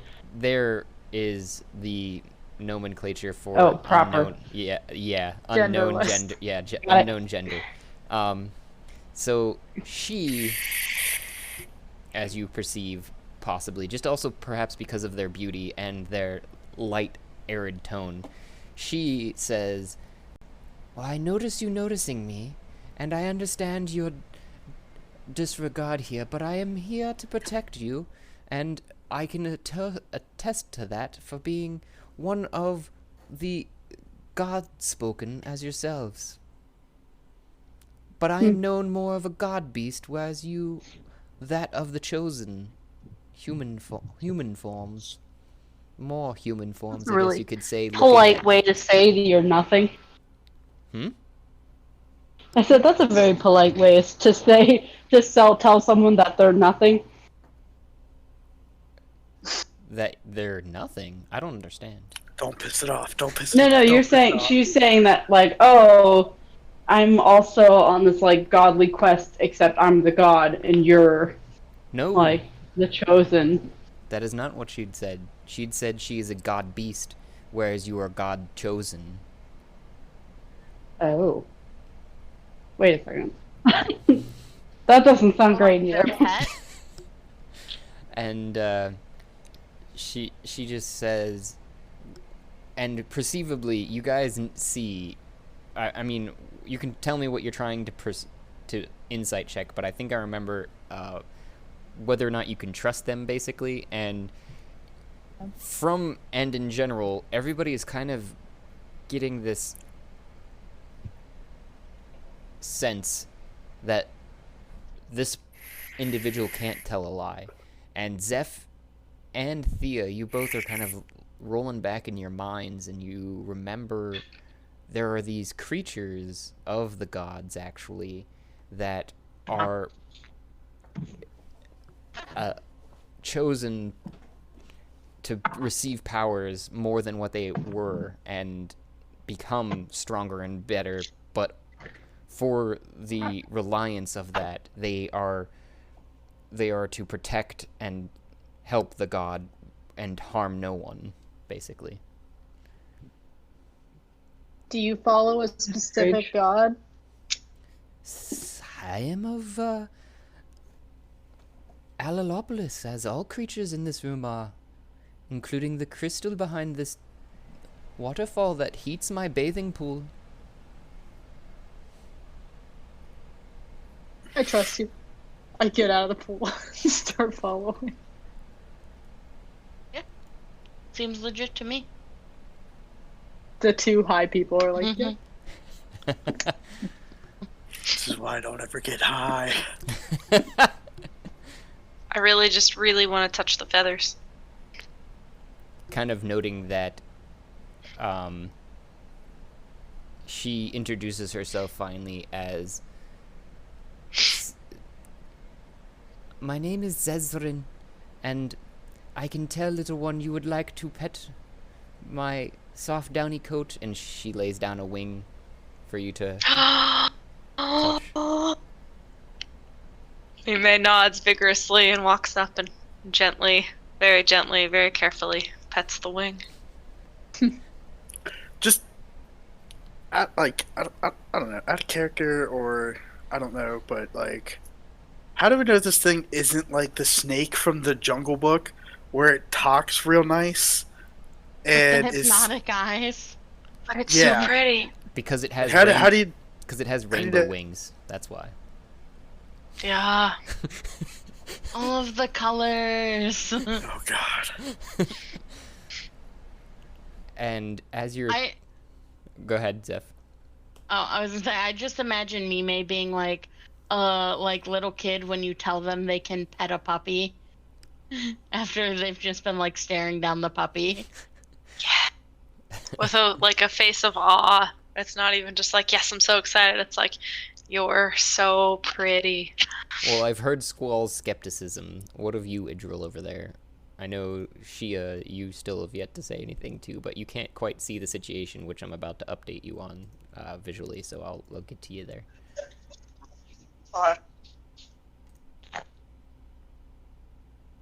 Idril? I guess Israel would be like watching all this, and he would also roll an insight to see if he gets the same feeling. Not great. You don't quite get the same in that you do faintly remember something, but in your culture it wasn't so prominently talked about of them being so they're prominently talked about in the sense that there are beasts that are more powered than others, and they are of the gods, and there are some that you can trust and some that you can't. But for the most part, if they follow the ones that you need, then they would be more trustworthy than others. But you have a more than healthy dose of skepticism of everything, considering your past as well. Yeah.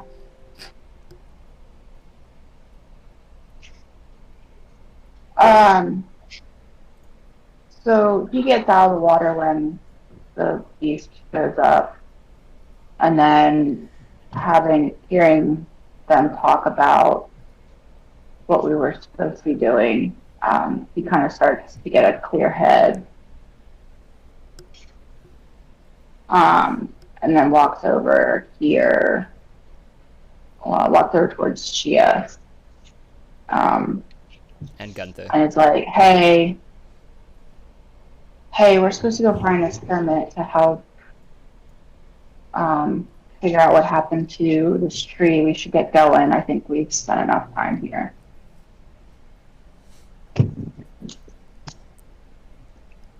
and I believe that is she is Q. I would yeah, I mean, I would agree, but if this creature can help, then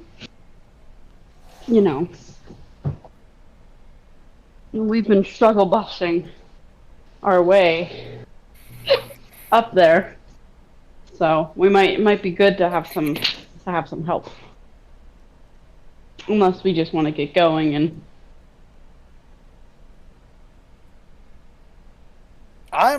I'm good either way. If I'm gonna go with the majority rules, whatever we do with the snake. classic squall response.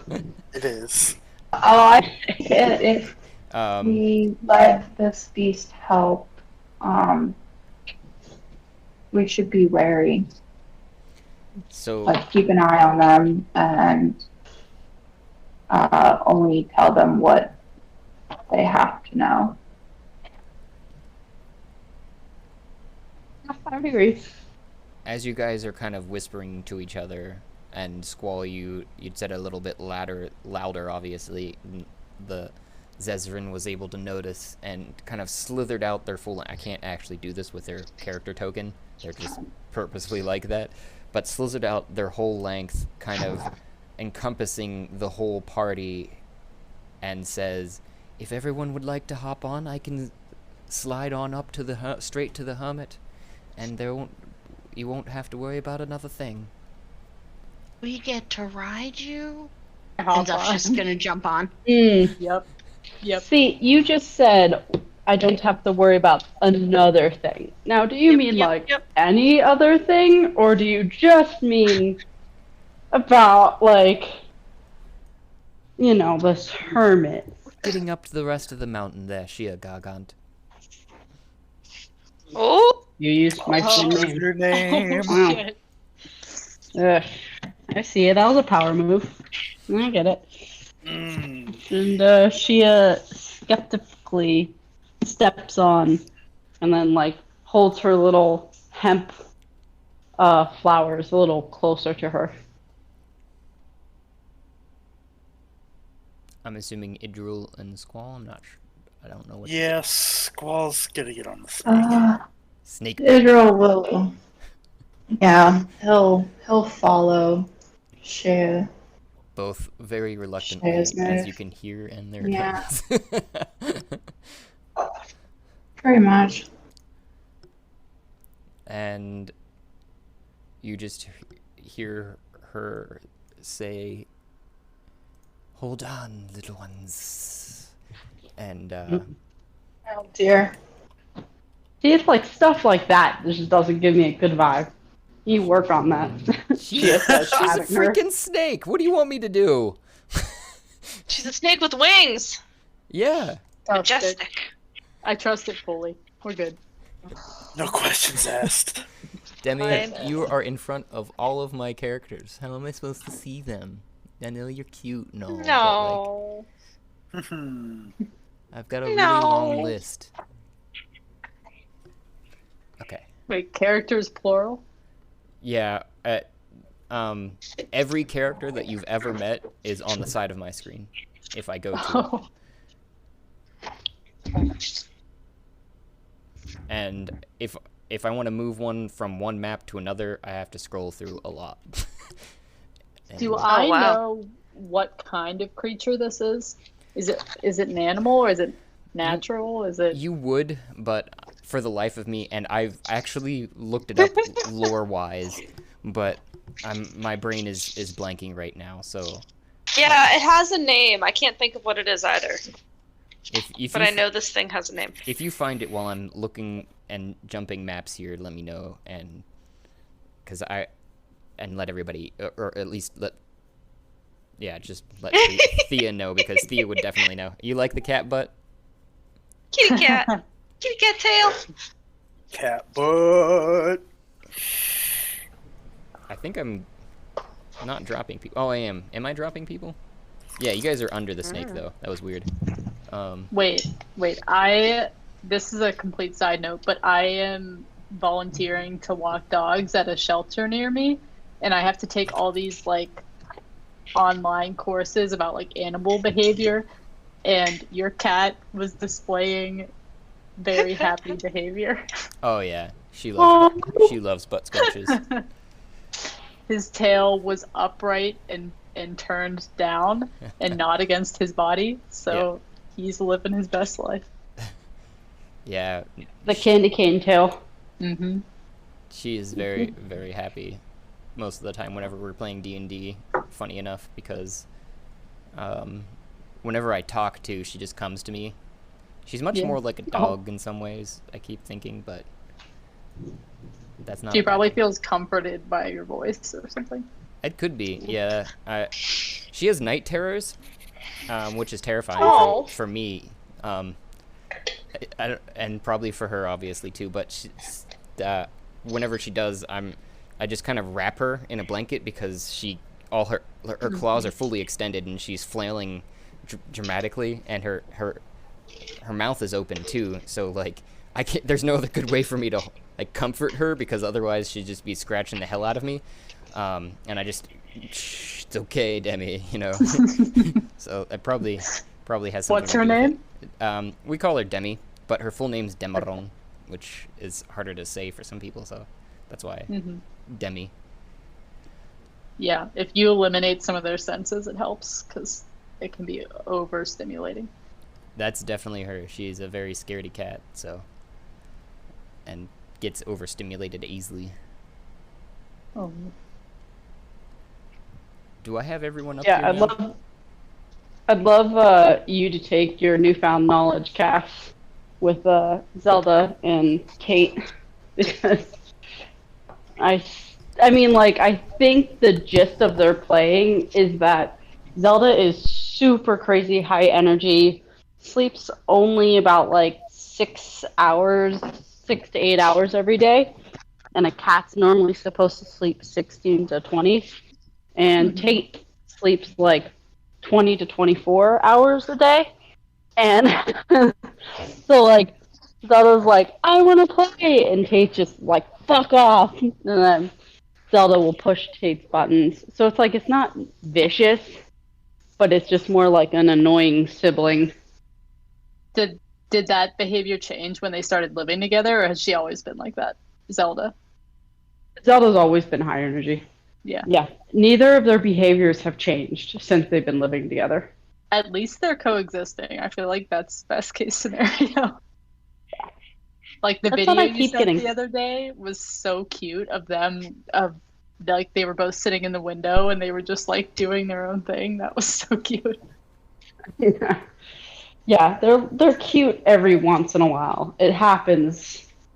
Like it's just super funny because they like, it's like they're either play fighting or fighting, because Tate's like super vocal, and so it's really hard not to get like super concerned.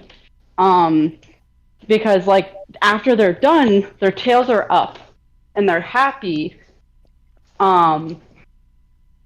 So, but it just sounds rough. Like it just does not sound good. But yeah. I forget what I was saying. Yeah. Like the course I had to take was all about like body language. So I guess it would depend on what their body language is when they're playing. But if afterwards they're fine, then I mean they're probably just socializing in their own way. I don't know. Yeah. Yep. That's at least what I'm thinking, hopefully.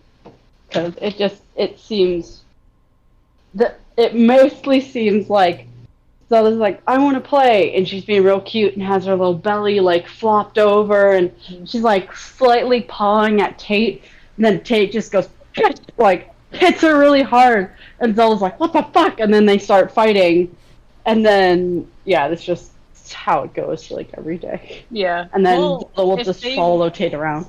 Neither of them are used to living with another cat, so they're both probably simultaneously adjusting and like eventually they'll know exactly how they're supposed to act, but like that's probably best case scenario at this point. Yeah. So, Yep. what Sorry, you guys guys. experience on the back of this this snake you're holding on to with as for dear life, as it picks up into the air and flies straight out of the cave, kind of gives the giant eagle almost looking bird a nod, and Squall, you do recognize it as a rock as you passed, because it is massive. It is even bigger than you thought when you go past it, and Zezrin nods. But the Zezrin circles over top of the mountain, coming back down to land in this little clearing here. And she just says, the Hermit is just through those trees, the cherry blossoms there. And you guys do feel the air was cooler up higher when you were circling around, but it warms up. Even though you're at the top of the mountain here, it seems to be just a slight bit warmer, just above that freezing mark, almost in the 50 degrees. And you're like, these trees are blooming flowers? These cherry blossoms? What? That's what's up. And then we remember we're riding on the back of a god and snap ourselves back into reality. And Yeah, too many questions at this point. Mime might just gets be. real sad. And Zezrin says, the Hermit is just through those trees there. And, I'll be on my way now. And Thank takes you. off into the sky.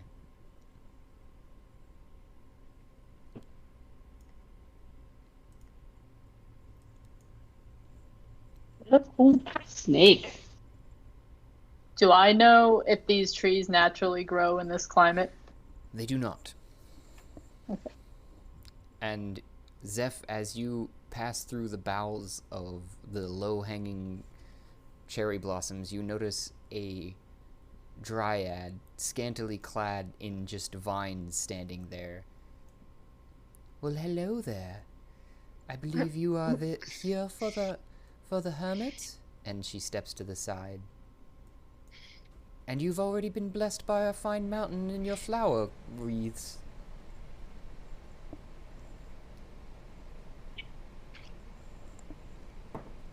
And she gestures with her head down off into this direction. Thank you. Wait, what is your name? You ask her that? Mm-hmm. Oh, I am,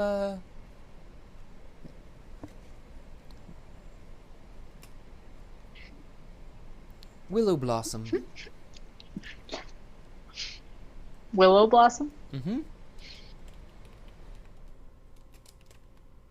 I hope this doesn't sound rude, but can you do magic? Worry not, child of the god chosen. You cannot offend any here, and of course I can do magic. I'm a dryad.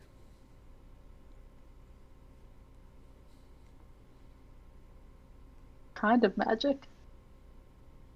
The best kind, of course. Thea's having like an identity crisis right now. Why?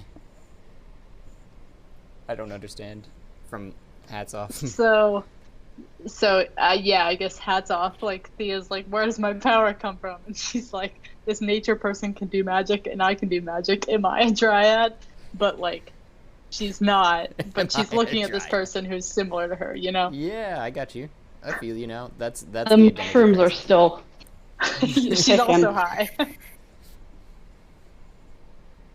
I She's just realized maybe- Go ahead.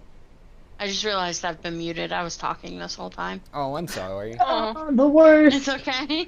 You have to repeat everything that you said now.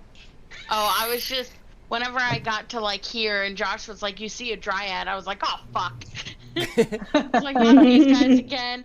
And then I like as I got up to her and she started talking to me, I was like, "Hi," and just like slowly kept walking, like, "Don't mind us."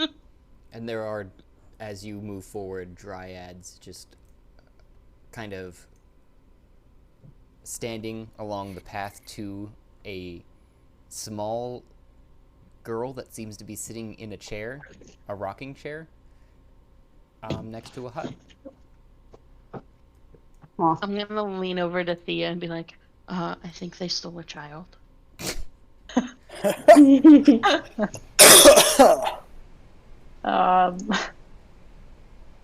Does the child look like everyone else, or no?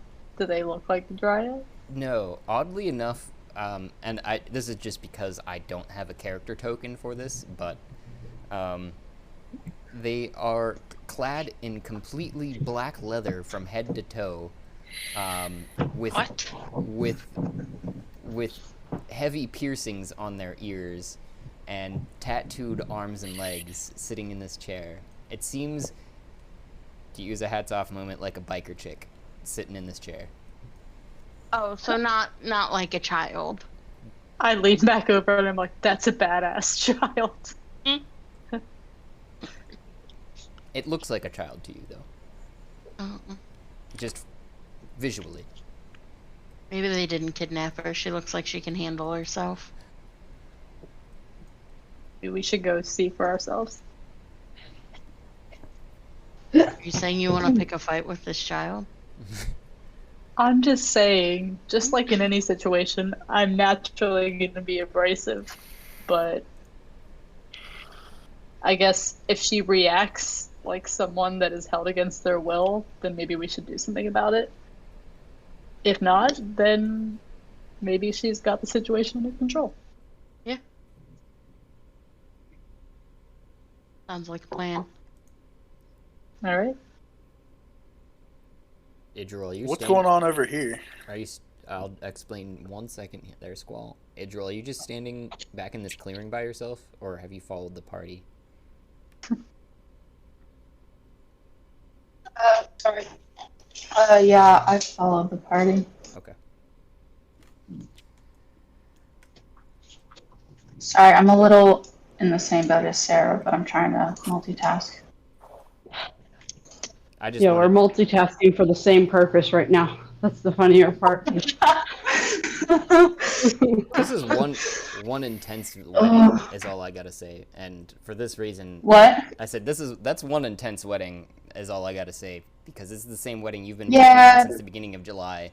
I feel like if I ever do get married, my wedding will be one day, and it will be food and Yeah, games well, for all she's of my friends, kind of and that's it. yeah, like well, she's kind of gone all out, and then she like just happened to plan like the bachelorette party, the bridal shower, and the wedding within like 5 weeks.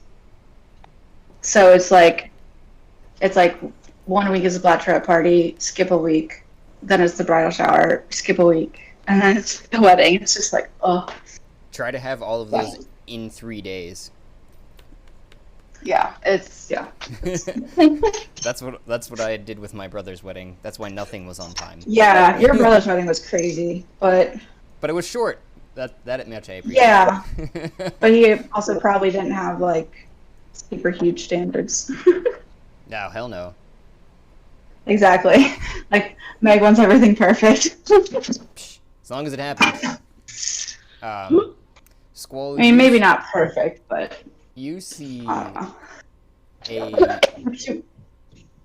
a low stone wall. Bless you, by the way. I think, and Thank you. a small fire with a cook pot, a very large cook pot over it that seems to be brewing a very hearty liquid of some sort. Oh God, what if they're gonna cook the child? What if Like they're gonna some cook sort us? of sacrifice thing? And as you approach, though, Squall, the druid that is, or dryad that is attending, that's probably why you're getting an identity crisis. I'm freaking mixing up the words. The dryad that's standing next to it leans over the pot with a cup, dips it inside, and says, "Would you like some tea?" Wait, so is the biker child chick? Is she the hermit? Do you ask her that? No. I'm just thinking to myself, Okay. like trying to pick up on the dynamics. Like since she's kind of like sitting in a chair, kind of like a throne-ish like type of thing. Like, do I get the sense that like she's in charge and she's who we're here to see? She is currently got her face in her hands, and there's a cup in her lap that she's blowing on and kind of rocking back and forth in the chair, child-like, just playfully, just kind of and like singing like da da da da. Yes, I would like some tea. Oh, of course. And she hands you the glass and goes back to stirring the pot. Wait. I give her So a let me get thanking this nod. clear. You won't eat the gold mushrooms when we know what they do, but you'll drink some strange tea from some random person? I don't want to be rude to our guests. He hasn't drank it yet, to be clear, too. He just accepted the glass. Mm-hmm. Offended. You wouldn't drink me and Thea's foot shroom stew. See, yeah, that just doesn't even sound appealing. Foot, shroom, just nope. And while you guys are bantering back and forth, her head pops up, and she does have braided hair, but both sides of her head are smooth shaven with tattooed dragons on either side. As she pops her head up and she goes, "Oh, hello, Rum Rollers." How do people know who we are? How do I know how old she is by looking at her? She looks I was visibly. just gonna say that. Squall. I was like, how the fuck does everyone know us? Yeah. She looks visibly like she is maybe 10. 10 and she has tattoos on her shaved head. That is And That is piercings metal. all up her ears. metal. And she goes and blows off the steam from her cup that she'd been holding between her legs as she pulls it up and sips at it and says, "You made a lovely brew, Meredith." And now, Rum Rollers, this is moon dance tea that you have there, Squall, so enjoy.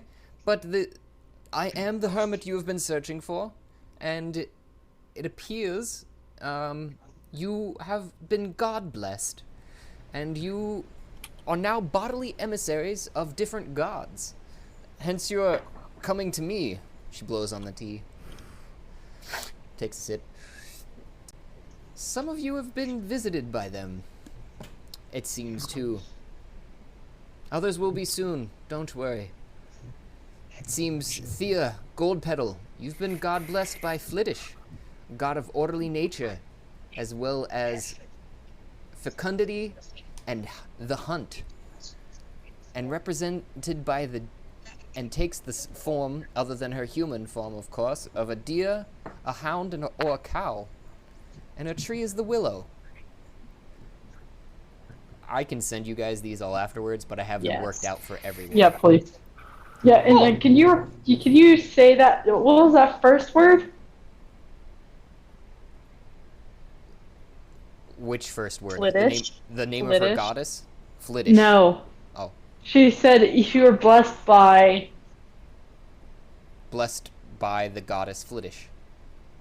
Nope. Try again. Keep going. So you want me to read? I know what word you want. You want fecundity.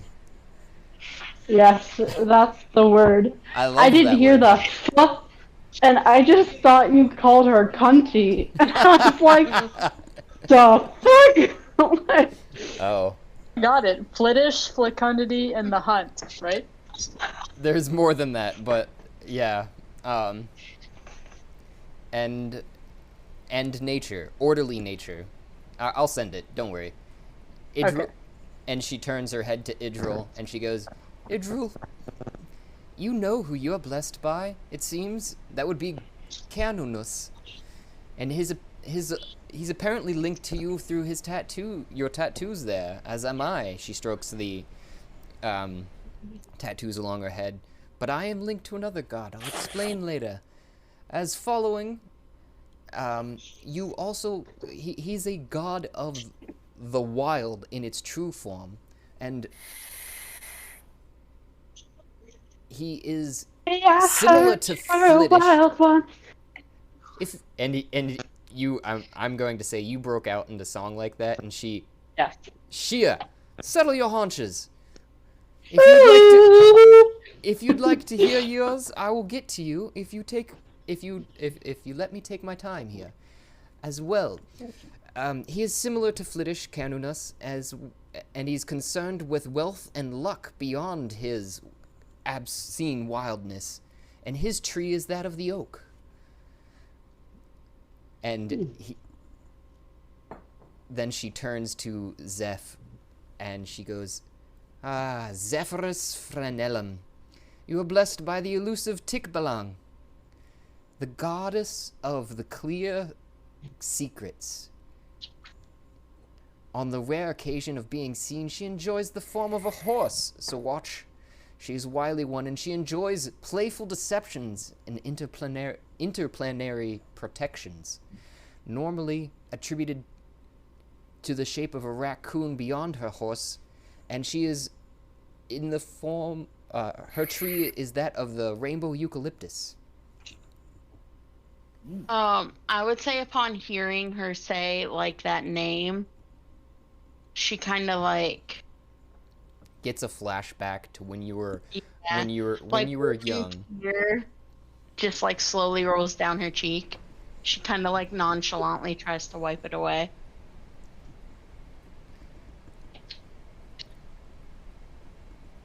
is what everybody else perceives, but the actual vision that you get from hearing your full name too is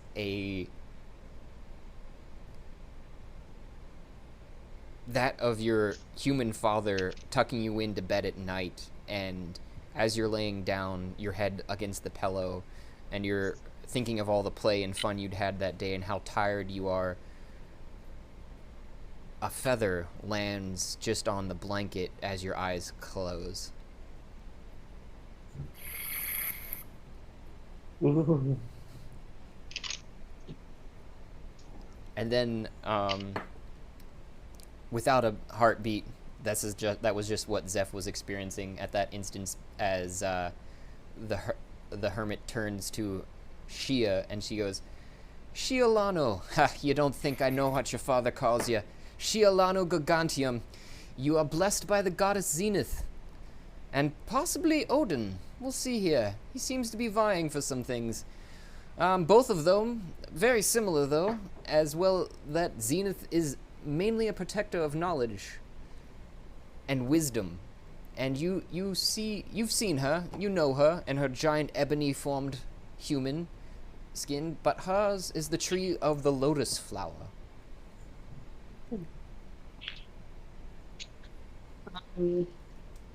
Kia is going to kind of like her shoulders are gonna wilt ever so slightly, thinking about how she treated the goddess. It was not great. Not great. And then she turns to Squall and says, Squall Featherlight, you are blessed by the god, or rather, you have a contract, she corrects.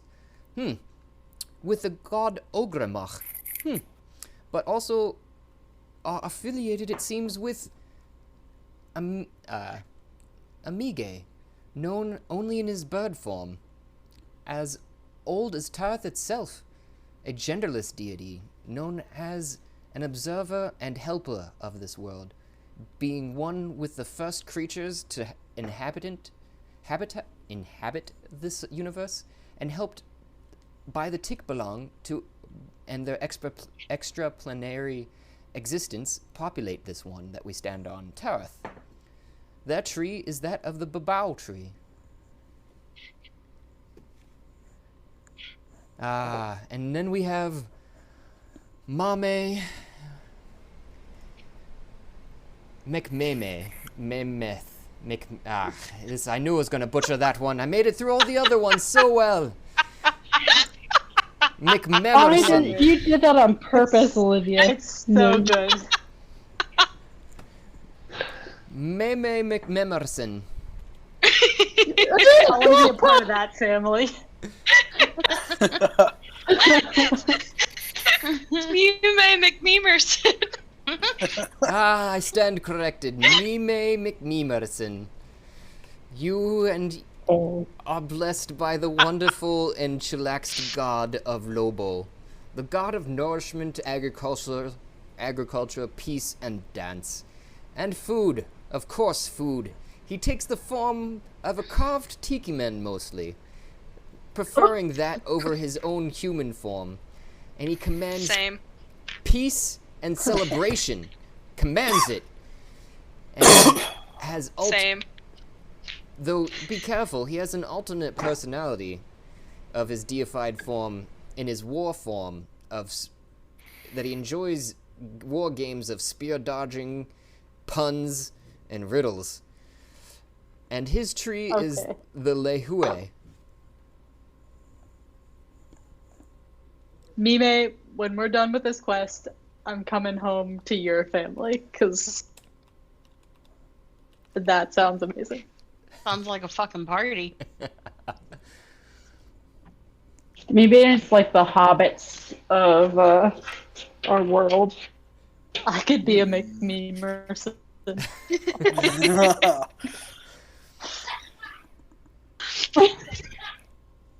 Gab's dying. I can hear that. Yeah, I just hear Gab dying in the background. Oh yeah. And Jeez. Oh, I Oh. just took a hit of my vape as you said that, and I started laughing. Oh, now my throat burns.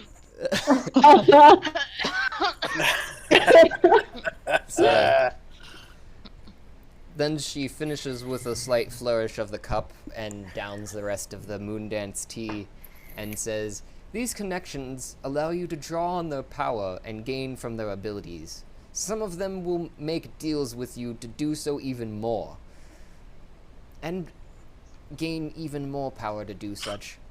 But you've come here seeking wisdom, not just what you might already know. Waste not, want not, is what I will tell you. Stick together and help each other to the best you can."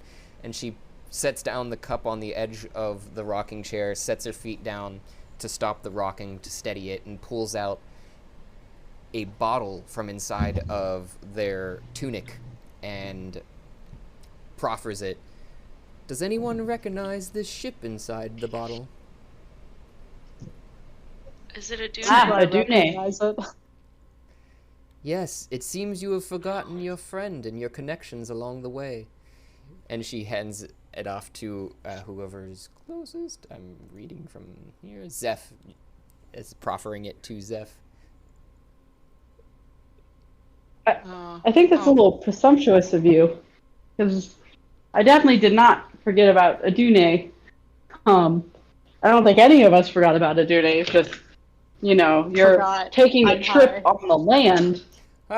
Like, I forgot about the abhorrent honor and extreme lordity that comes with your goddess and such. There, Shialila. Don't worry, I say it only in kindness, because you should not forget those who have helped you and try to help them as much as you can. Instead of abandoning them along your path, as if used, and sets the ship in a bottle in your hands, presumably Zeph there, and this is Adune, as you presumed. You may be able to visit her just upon taking the cork off the bottle and going back to her at any time you wish. So you are welcome. Wait, for we this can kind teleport? gift. So Hell you yeah. are welcome for this kind gift. And to Mime's outburst, it wouldn't be a teleport. It's more of Adune is in a pocket universe inside of this bottle. Wait. It's a teleport. Like a port. Ha. A teleport? Oh, God. I swear I was born a dad. Oh God. Be careful, though. If that bottle breaks, she will return to her previous size in this universe. Oh. The hermit That's takes... That would gonna be get bad. real wide, and I don't trust my ability to not break this bottle. I'm just gonna turn to Idril and be like, here, and just hold out the bottle. Smack it out of her hand. No, just kidding. I Oh. don't. I take it and carefully place it in my pack.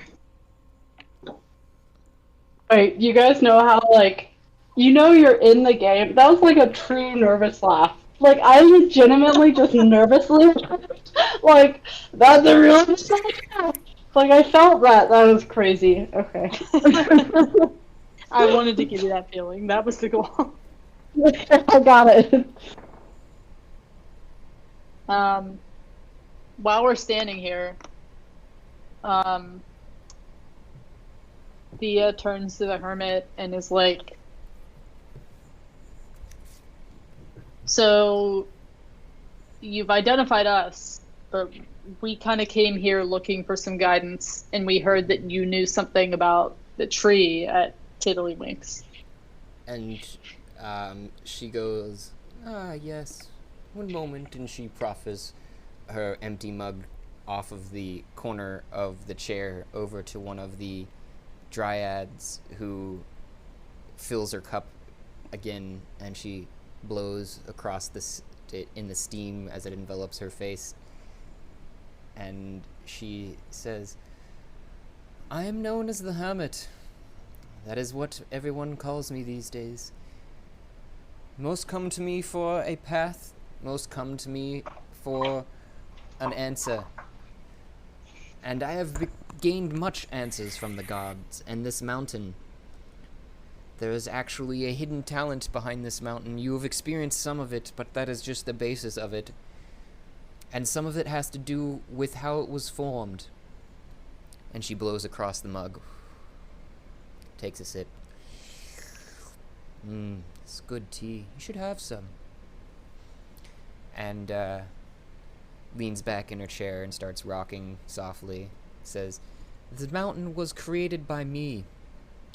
And I don't mean that in a literal sense. It has been transported from one spot to another, one bit by bit, and my will. I have taken a stone and a stone and a stone and made this mountain, until over the years I became ancient and one with the mountain that became my purpose to build.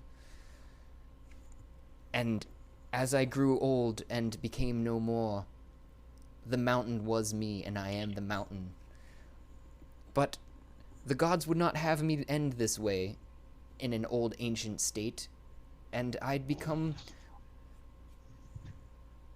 as infallible as this mountain itself, and I will be gone when the mountain does. And as one knows, mountains do not disappear quickly. So, for a time I shall be here, but it is not forever. She blows sagely across the top of her tea and enjoys a long drag. I assume, though, you've come to me to understand the magics as you were talking about, and the magical way that I've used to accomplish this particular magic that you see before you, the form in which I inhabit here, is everlasting youth only through my will, and that will was placed in placing the mountain here. But this is how I looked when I was much younger. The gods have blessed me to do as I will in this form, and I will serve them evermore for that. But the magic you should know and inhabits this plane of Tarth is that of the Tur. And what you see before you is that of my will and intent, and how much I wanted this. I based everything on this.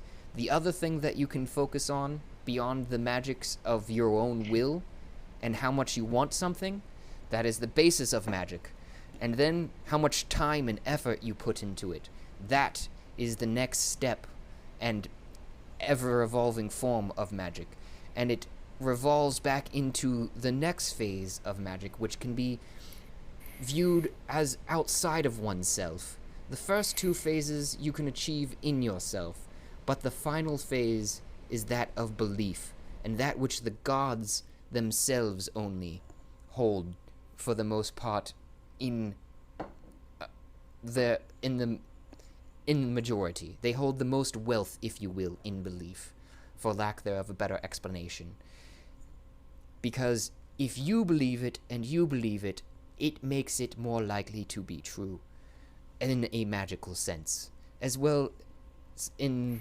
And she's just gesturing and talking. Her eyes has kind of gone into a lecturing pose. She goes, the will, as I'd said, is the basis. If you take that, what you want, you invest time, effort, and then you believe in it, it will become more powerful. But if you have others believe in that same thing that you want, and you invest time in, then it will become even more powerful and more likely to happen. Hence the mountain we stand upon, because the Dryads hadn't a home to call their own, but I had helped them create this. The creatures on this mountain believed in me and their ability to, and my ability to create the mountain, and their belief called to the gods to help me become this form. The tree that you spoke of, Thea, though, it is of another magic, that of Tarath itself. Tarath is as of an older legend, and less to do with these bogged mind workings of man and their magics. It has to do with the ancient gods, the titans, beyond what we consider gods these days. Because Tarath was formed of two gods. One, whose name you know, Alalopolis. He is that of the upper worlds, and that which inhabits in all you can see, all that you can find, build, and believe on this fine sun-blessed, moon-blessed land. That is Alalopolis. He is the sleeping god, or titan, however you wish to call him. Alalopolis was once awake, but upon coming to this other unending will that was Manipulus, he found the only way to defeat him was to ignore him, and in doing so, he became bored and fell asleep on top of Manipulus, creating the spherical earth which we live on, Tarath. And everything below Tarath is Manipulus,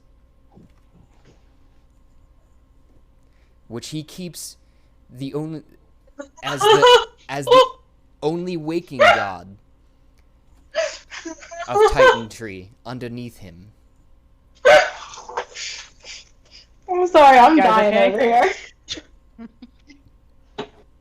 I was like on mute and I literally just like laughed out loud when you said that. This is a lore dump of Terra. Yep. So Manalopolis is essentially hell. Oh. That is a uber metagaming there, because I would say that you guys don't even have a concept of what hell is. Mm-hmm. Okay. Obviously. Zeph's gonna lean over to Thea and be like, I'm way too high for this. Thea's just staring straight forward. So what I all explained, sometimes in his sleeping, Alalopolis is able to affect his world, but it is minutely. And in doing so, it is generally that which grows out of him, and seems the most prevalent in trees I've found, because they have a will of their own, and that leads back to the tour, the magics which I had been speaking of before, which I believe link all of the realms. Tour. Is that... Am I saying it right? Tour? Yeah. Okay. Yeah, I'm spelling it in the German, which is T-U umlaut R, but for the actual saying of it, you would just say T-O-R probably, is probably the easiest for just a verbal, what's that called when you write something how it sounds instead of how it actually is spelled? Phonetic. Phonetic, thank you. Thea turns and she's like, I told you the trees were powerful.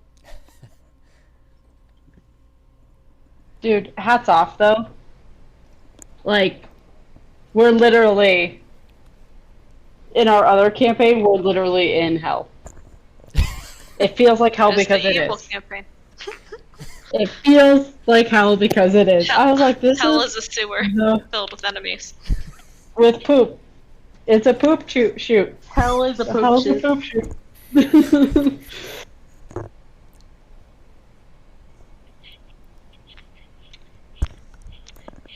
That's background.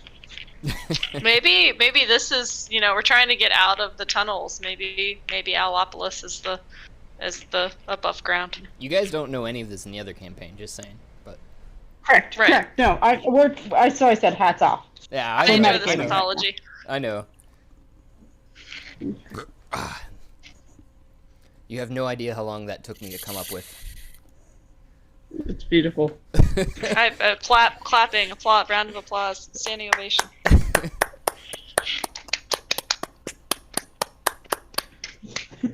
Yes.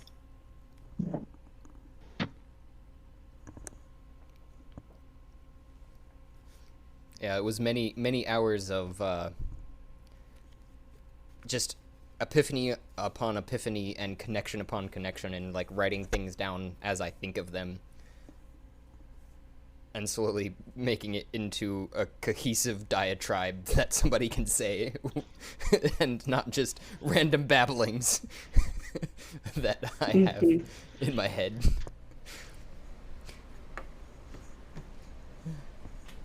That was great. Yeah. So Mime is looking at the quote unquote hermit skeptically, because they're a little offended, because Mime's been a real hermit, right? Where, like, you know, hermits have 0 people around, there's 0 other creatures around, right? And this hermit is surrounded by these nymphs. That doesn't seem very hermit-like, but hearing the story of the building the mountain stone by stone and being the mountain, and that subsides a little bit. Maybe it's a little less salty about and hearing that people call her hermit. Not that that's like a title she puts on herself. It's, gets a little soothed by that, and wants to ask. So beyond all this perceiving, right? So the hermit perceives all of this. Like, we just kind of appeared, and 2 seconds later they're sipping tea and telling us our names and the gods we've been blessed by, and, things about our past, and being all, spooky, all spoopy. So Mime's gonna kind of quietly and cautiously ask, so you know a lot about us, but, we're here in Gargant to serve a purpose, and to heal an evil, or to banish an evil and heal some things. Like, what can you tell us of the land, and what can you tell us of this wrong we're trying to right? You speak of Nadir. He is similar in that he is the opposite of Zenith. And he is attacking Gargant as we speak with his neophytes. To defeat them, you will not need much. They are not... I am not one for battle, so I'm not much help in this particular areas. But I can prepare you for such. That tea that is being brewed there, the magic dance tea, if distilled by Zeph there, can be used to be placed in their water source, and they won't be able to stop dancing or feeling happy.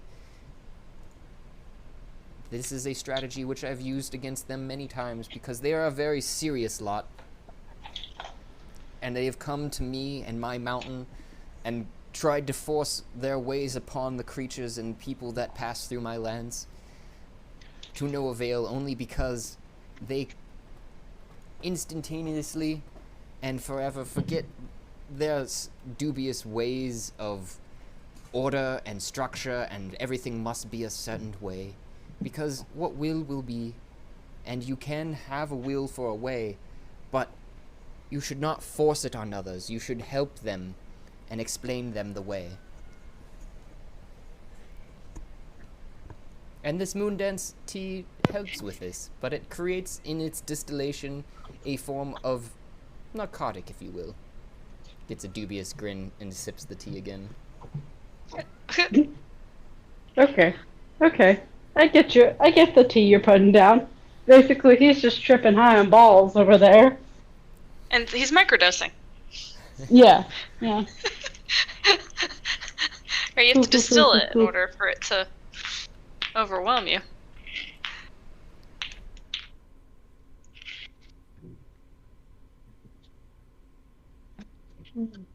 Are these Whoever said drugs weren't good for you. Are these the only questions the Rum Rollers have for me? So, forgive me, I'm a little bit high. I am drunk. But is there a way to bring the tree back to Tiddlywinks? Because these people worship this tree. They adore the tree. If it's gone forever, I don't really know how they'll react. The tree is... Oh, yes. And there was a bit of a stumbling in their tone, and their eyes had rolled back real quick and then rolled back forward. Oh, you all right? The tree. I've been focused on many other things. If you were to repair the tree, that would be a wonderful blessing upon this land. The easiest way to do such is to take one of the many crystals you've gathered on your journey that are of Alalopolis, and his general power nodes start to form these crystals there. They are a sense of a layman's power crystal, if you will, and they vary depending upon that land and what is needed for it. But if you take any one of them and place it upon the burnt husk of the tree, it will revitalize.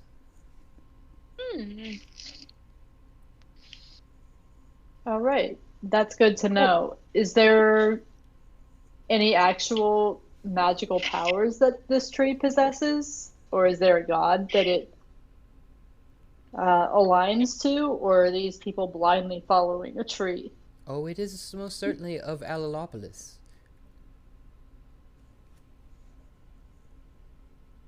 So it would be in our best interest to bring the tree back. It is not as pressing, perhaps, though, as Gargant's problem, but yes. And that like took like Shia was like had her finger up, and then like nodded and put her finger down, like yes, like please.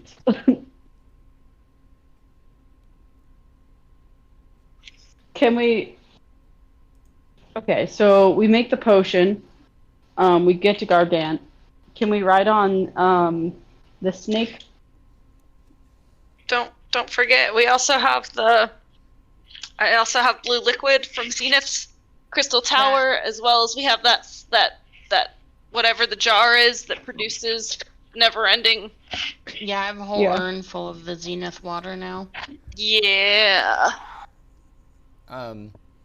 In your note of urgency, there, Shia, it seems your friend would like to be going, as it is only suited for ones when their family is at risk.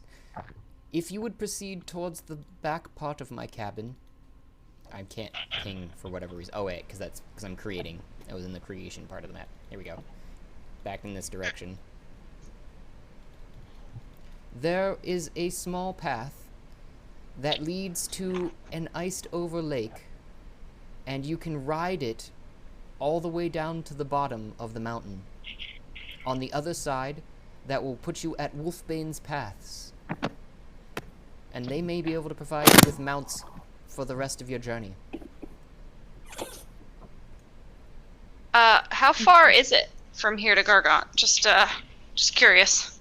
It is from the bottom of the mountain approximately 2 days. On horse? On heavy horse ride, yes. Not a thin horse, a heavy horse. Sorry.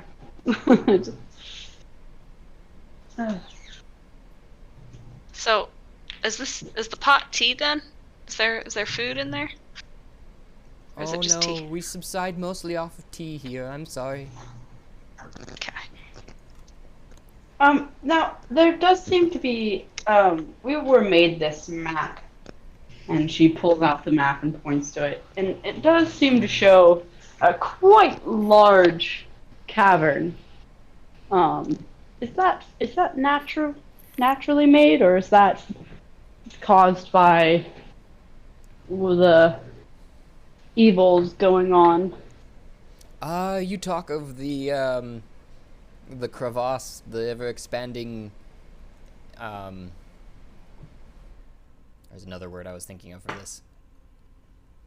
So many things coming to a head. Holler? Gap? Canyon. Holler? Gap? Canyon? Canyon would be appropriate in its size on the map, is what, if you look at the one that she is talking about. Abyss? That might be a bit too big. Oh, they call it a fissure. I do like that too. In the center of Gargantuan, it seems to be breaking the continent apart, and I believe it has something to do with the magics that the neophytes are working on the land outside of the lower nether regions of Gargantuan, where we reside in currently.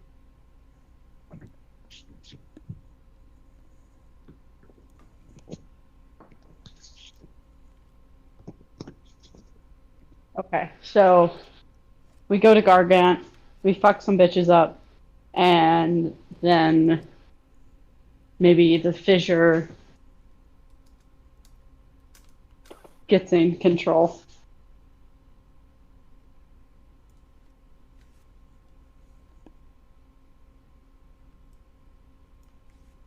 That could be. It is of their doing, as I said. Perhaps there is some way.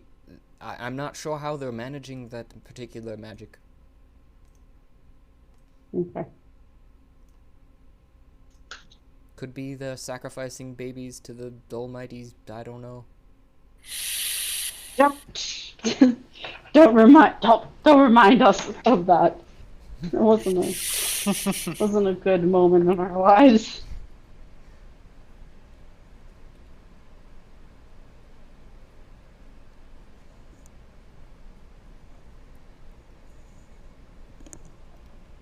Do you have the recipe for this tea that I should be brewing? Ah, certainly. It is of some and she seems to be slurring her words profusely at this point. It's just the cherry blossoms behind you and some winter grasses, probably some sorrel, yes, and a fresh snow. That's really the only things. Huh. Fresh snow. Okay. Thea grabs some winter blossom or some cherry blossoms.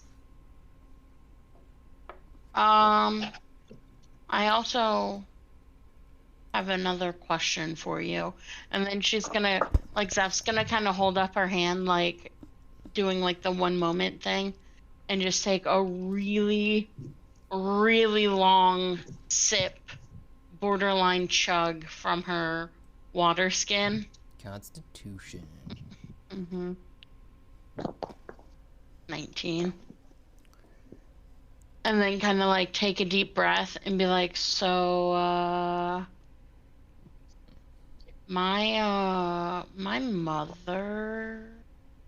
And she's just gonna kind of phrase it like that and hope that the hermit kind of gets the gist. You feel the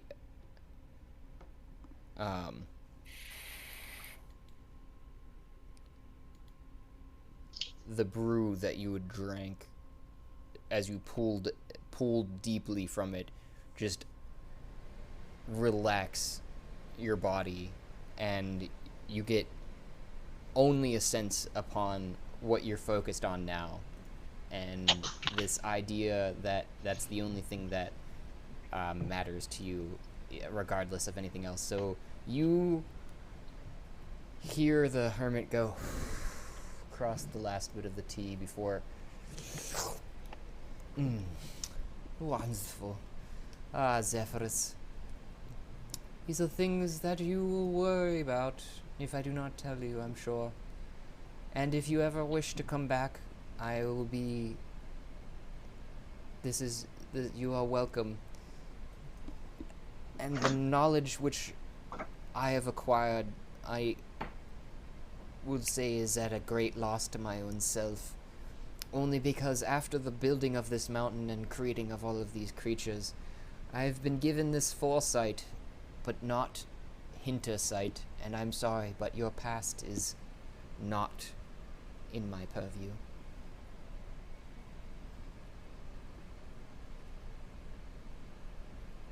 Like Zeph some fucking react.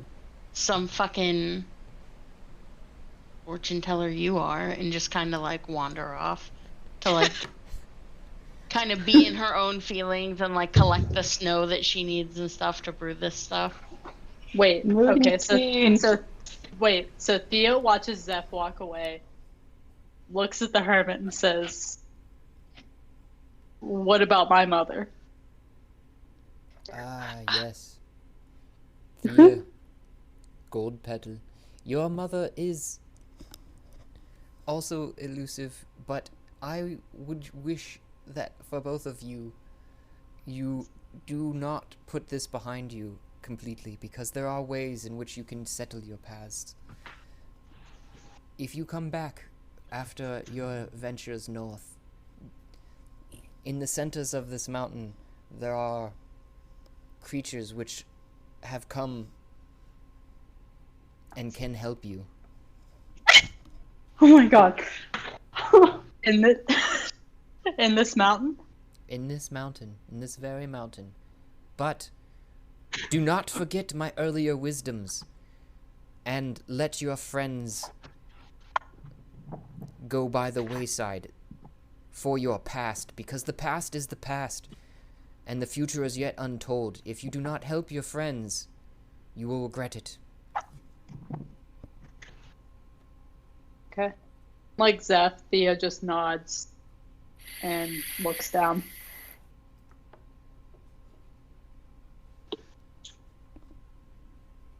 I apologize for my screen. What are you doing? I said I apologize for my screen. Why'd you scream? Because Zelda's... I didn't know she climbed up my thing, and she's like hidden in one of my baskets. And I was walking by, and she grabbed my shoulder. Freaked me the fuck out. I was not expecting it. It was like a perfect little ghost, you know. Sorry. Good timing. Good, yeah. Yeah, but earlier in the day, or earlier in the session, Mike came up and scooped me, and I like horror screamed, but thankfully I was muted because it did not sound good.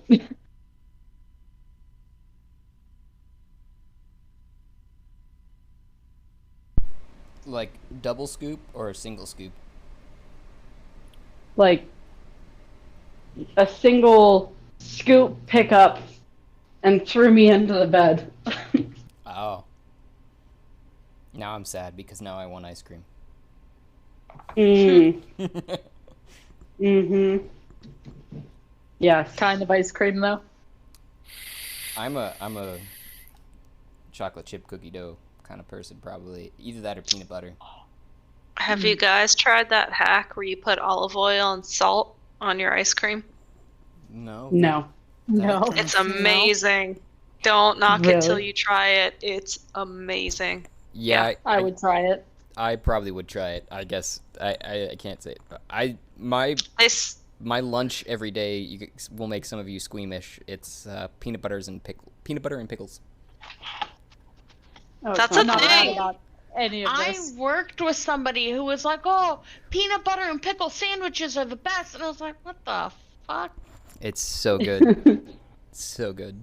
But yeah, if you look it up online, everyone talks about vanilla ice cream with olive oil and some salt on it. But it works with any flavors. I really like it with butter pecan. It's good with chocolate. It's good with whatever ice cream you have. It just like elevates whatever you're tasting. That makes sense, because weirdly enough, like, the more salt you add to something, the more sugar you can add to it, and, like, the more taste it will bring out. Taste is weird. Yeah. It is a weird sense. Taste is weird. Yeah, what was it? What did Tailpipes have? Tailpipes was this burger joint in Morgantown. It's closed now because of the goddamn pandemic. But I feel like it was like a burger that had peanut butter on it. Yeah, the down here in like Wheeling and stuff, there's a place called the Ye Old Alpha. Back before the Yeah. remodel, they were famous for their peanut butter burger. Yeah. I don't know about that one, but You had it? I have not had it. I'd heard sketchy things about Ye Old Alpha. That's why I'd never been there. But I've been to Tailpipes, like you were talking, Liv, and I don't think I'd had or seen the peanut butter burger. But I did always get their peanut butter milkshake. I have to say. yeah. Peanut butter's I think good I'd try anything once, so I'd try it. shit. I'd That's try a good. That's a good attitude. I'm of a very similar mindset with Cassidy here, but I also just love peanut butter. Like, I could eat peanut butter all the time, every day, for every meal. Peanut butter is good. Agreed. Do you know where most of it comes from? 70% of it comes from China, which is interesting to me, because we only have a very small region in which we can grow it in, which is like Georgia. And I find that weird because the guy who invented peanut butter was American, right? oh yeah, Yeah. So it's just weird that it doesn't come from America. yeah, peanuts. I think themselves don't really Well- even come from America. Well, like nobody else in the world eats peanut butter. Mm. It's like it's a very like peanut butter and jelly sandwiches are a very American thing. Oh yeah, I'm sorry for the rest of the world. It's catching on. I feel like slowly but surely throughout the years, people are growing with it and on it. Yeah. But it's. I tried to. God. I was just gonna say it's still just so savory and, like, it's got a lot of energy and fats in it, right? Like, so most of the world, that just seems like a very savory and decadent meal to have. I can see that. Yeah. I was trying to explain when I was in grad school, surrounded by international students, I was trying to explain ants on a log. You know, like Oh, yeah. celery with peanut Yeah. butter and raisins, and they looked at me like I was insane. They could not comprehend the idea of putting peanut butter on celery and putting raisins on it. Yeah. Like so much. There's so much going on there. Yeah, they were very, very. That took them back. But is this a safe place to say put a pause on things for the evening And before we venture away from the hermit? The hermit says, "You are welcome to stay here for the evening, as it is getting late on the hour as well. Though nothing Oh. shall happen." I feel like we could all use a nice sunset on a mountaintop. I feel like that would be good for the party before venturing on. Into Yep. the terrible abyss that is the death of Gargant. No, I'm just kidding. We got some cool holy water. Shia nervously laughs. Like, yeah, no, this will be fine. This will be great. We're okay. I'm okay. We're good. Like unstable. Definitely unstable right now. Drink a little more tea there. You'll be okay. Shia does. She hears everyone like, we're just gonna settle down. She's like, well, I'm not gonna fight the group. So she takes like a cup of this tea and chugs it. I think you're I the thought- first one to actually drink the tea, just saying that all the dryads had passed out to everyone at this point in cups, who everybody else No, I was just drank it. No, I put it in I chat. thought Squall did. Yeah. Yep. And Squall. Mimei asked for some, but I'm gonna. Oh, I see that. You did drink it. You'd have to roll a constitution for me is all. Gotcha. I thought you just said that Thea dies, which is very different. She tries it. Oh no, that's not what I wanted at all. Jeff is also gonna take a cup of the tea and drink it. Yeah. Maybe. Yeah, ability check. That's right.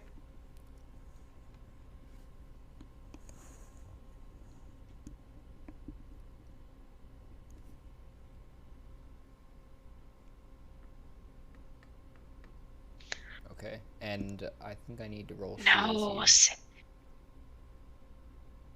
did it wrong. Constitution. Where art There thou? we go.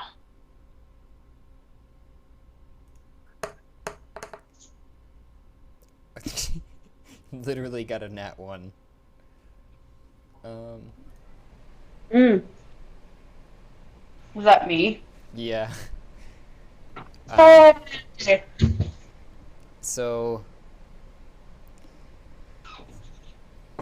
regardless, you all feel a sense of warm, relaxed state just soothing over you, almost similar to the pools which you had sat in before, but starting from your inside and working its way out, as opposed to the warm liquid you were sitting in before.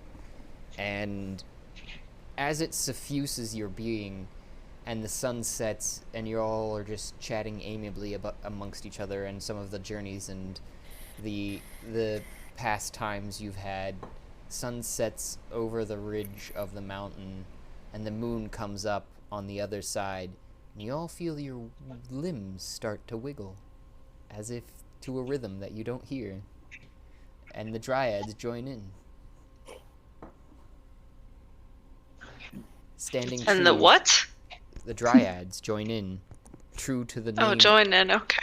True to the name of the tea, Moon Dance Tea. Oh. Yeah, let it take her. Are we wiggling willingly? Wiggle, wiggle, wiggle, wiggle, wiggle, yeah. Yeah, Wiggle, wiggle, wiggle, wiggle, yeah, yeah. It is involuntarily at first, like you don't intend to start dancing.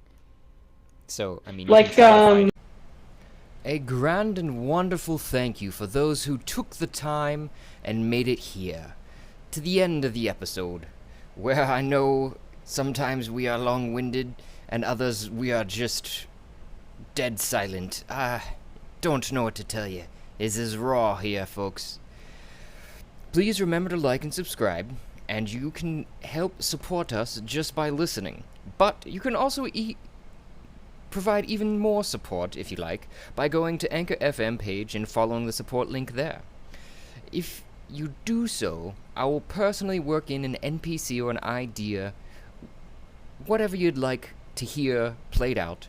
If you want, you can get a hold of us through one of our many options, including voice messages on Anchor FM, or DM to our Twitter, or any other social media that you can find us, YouTube, etc.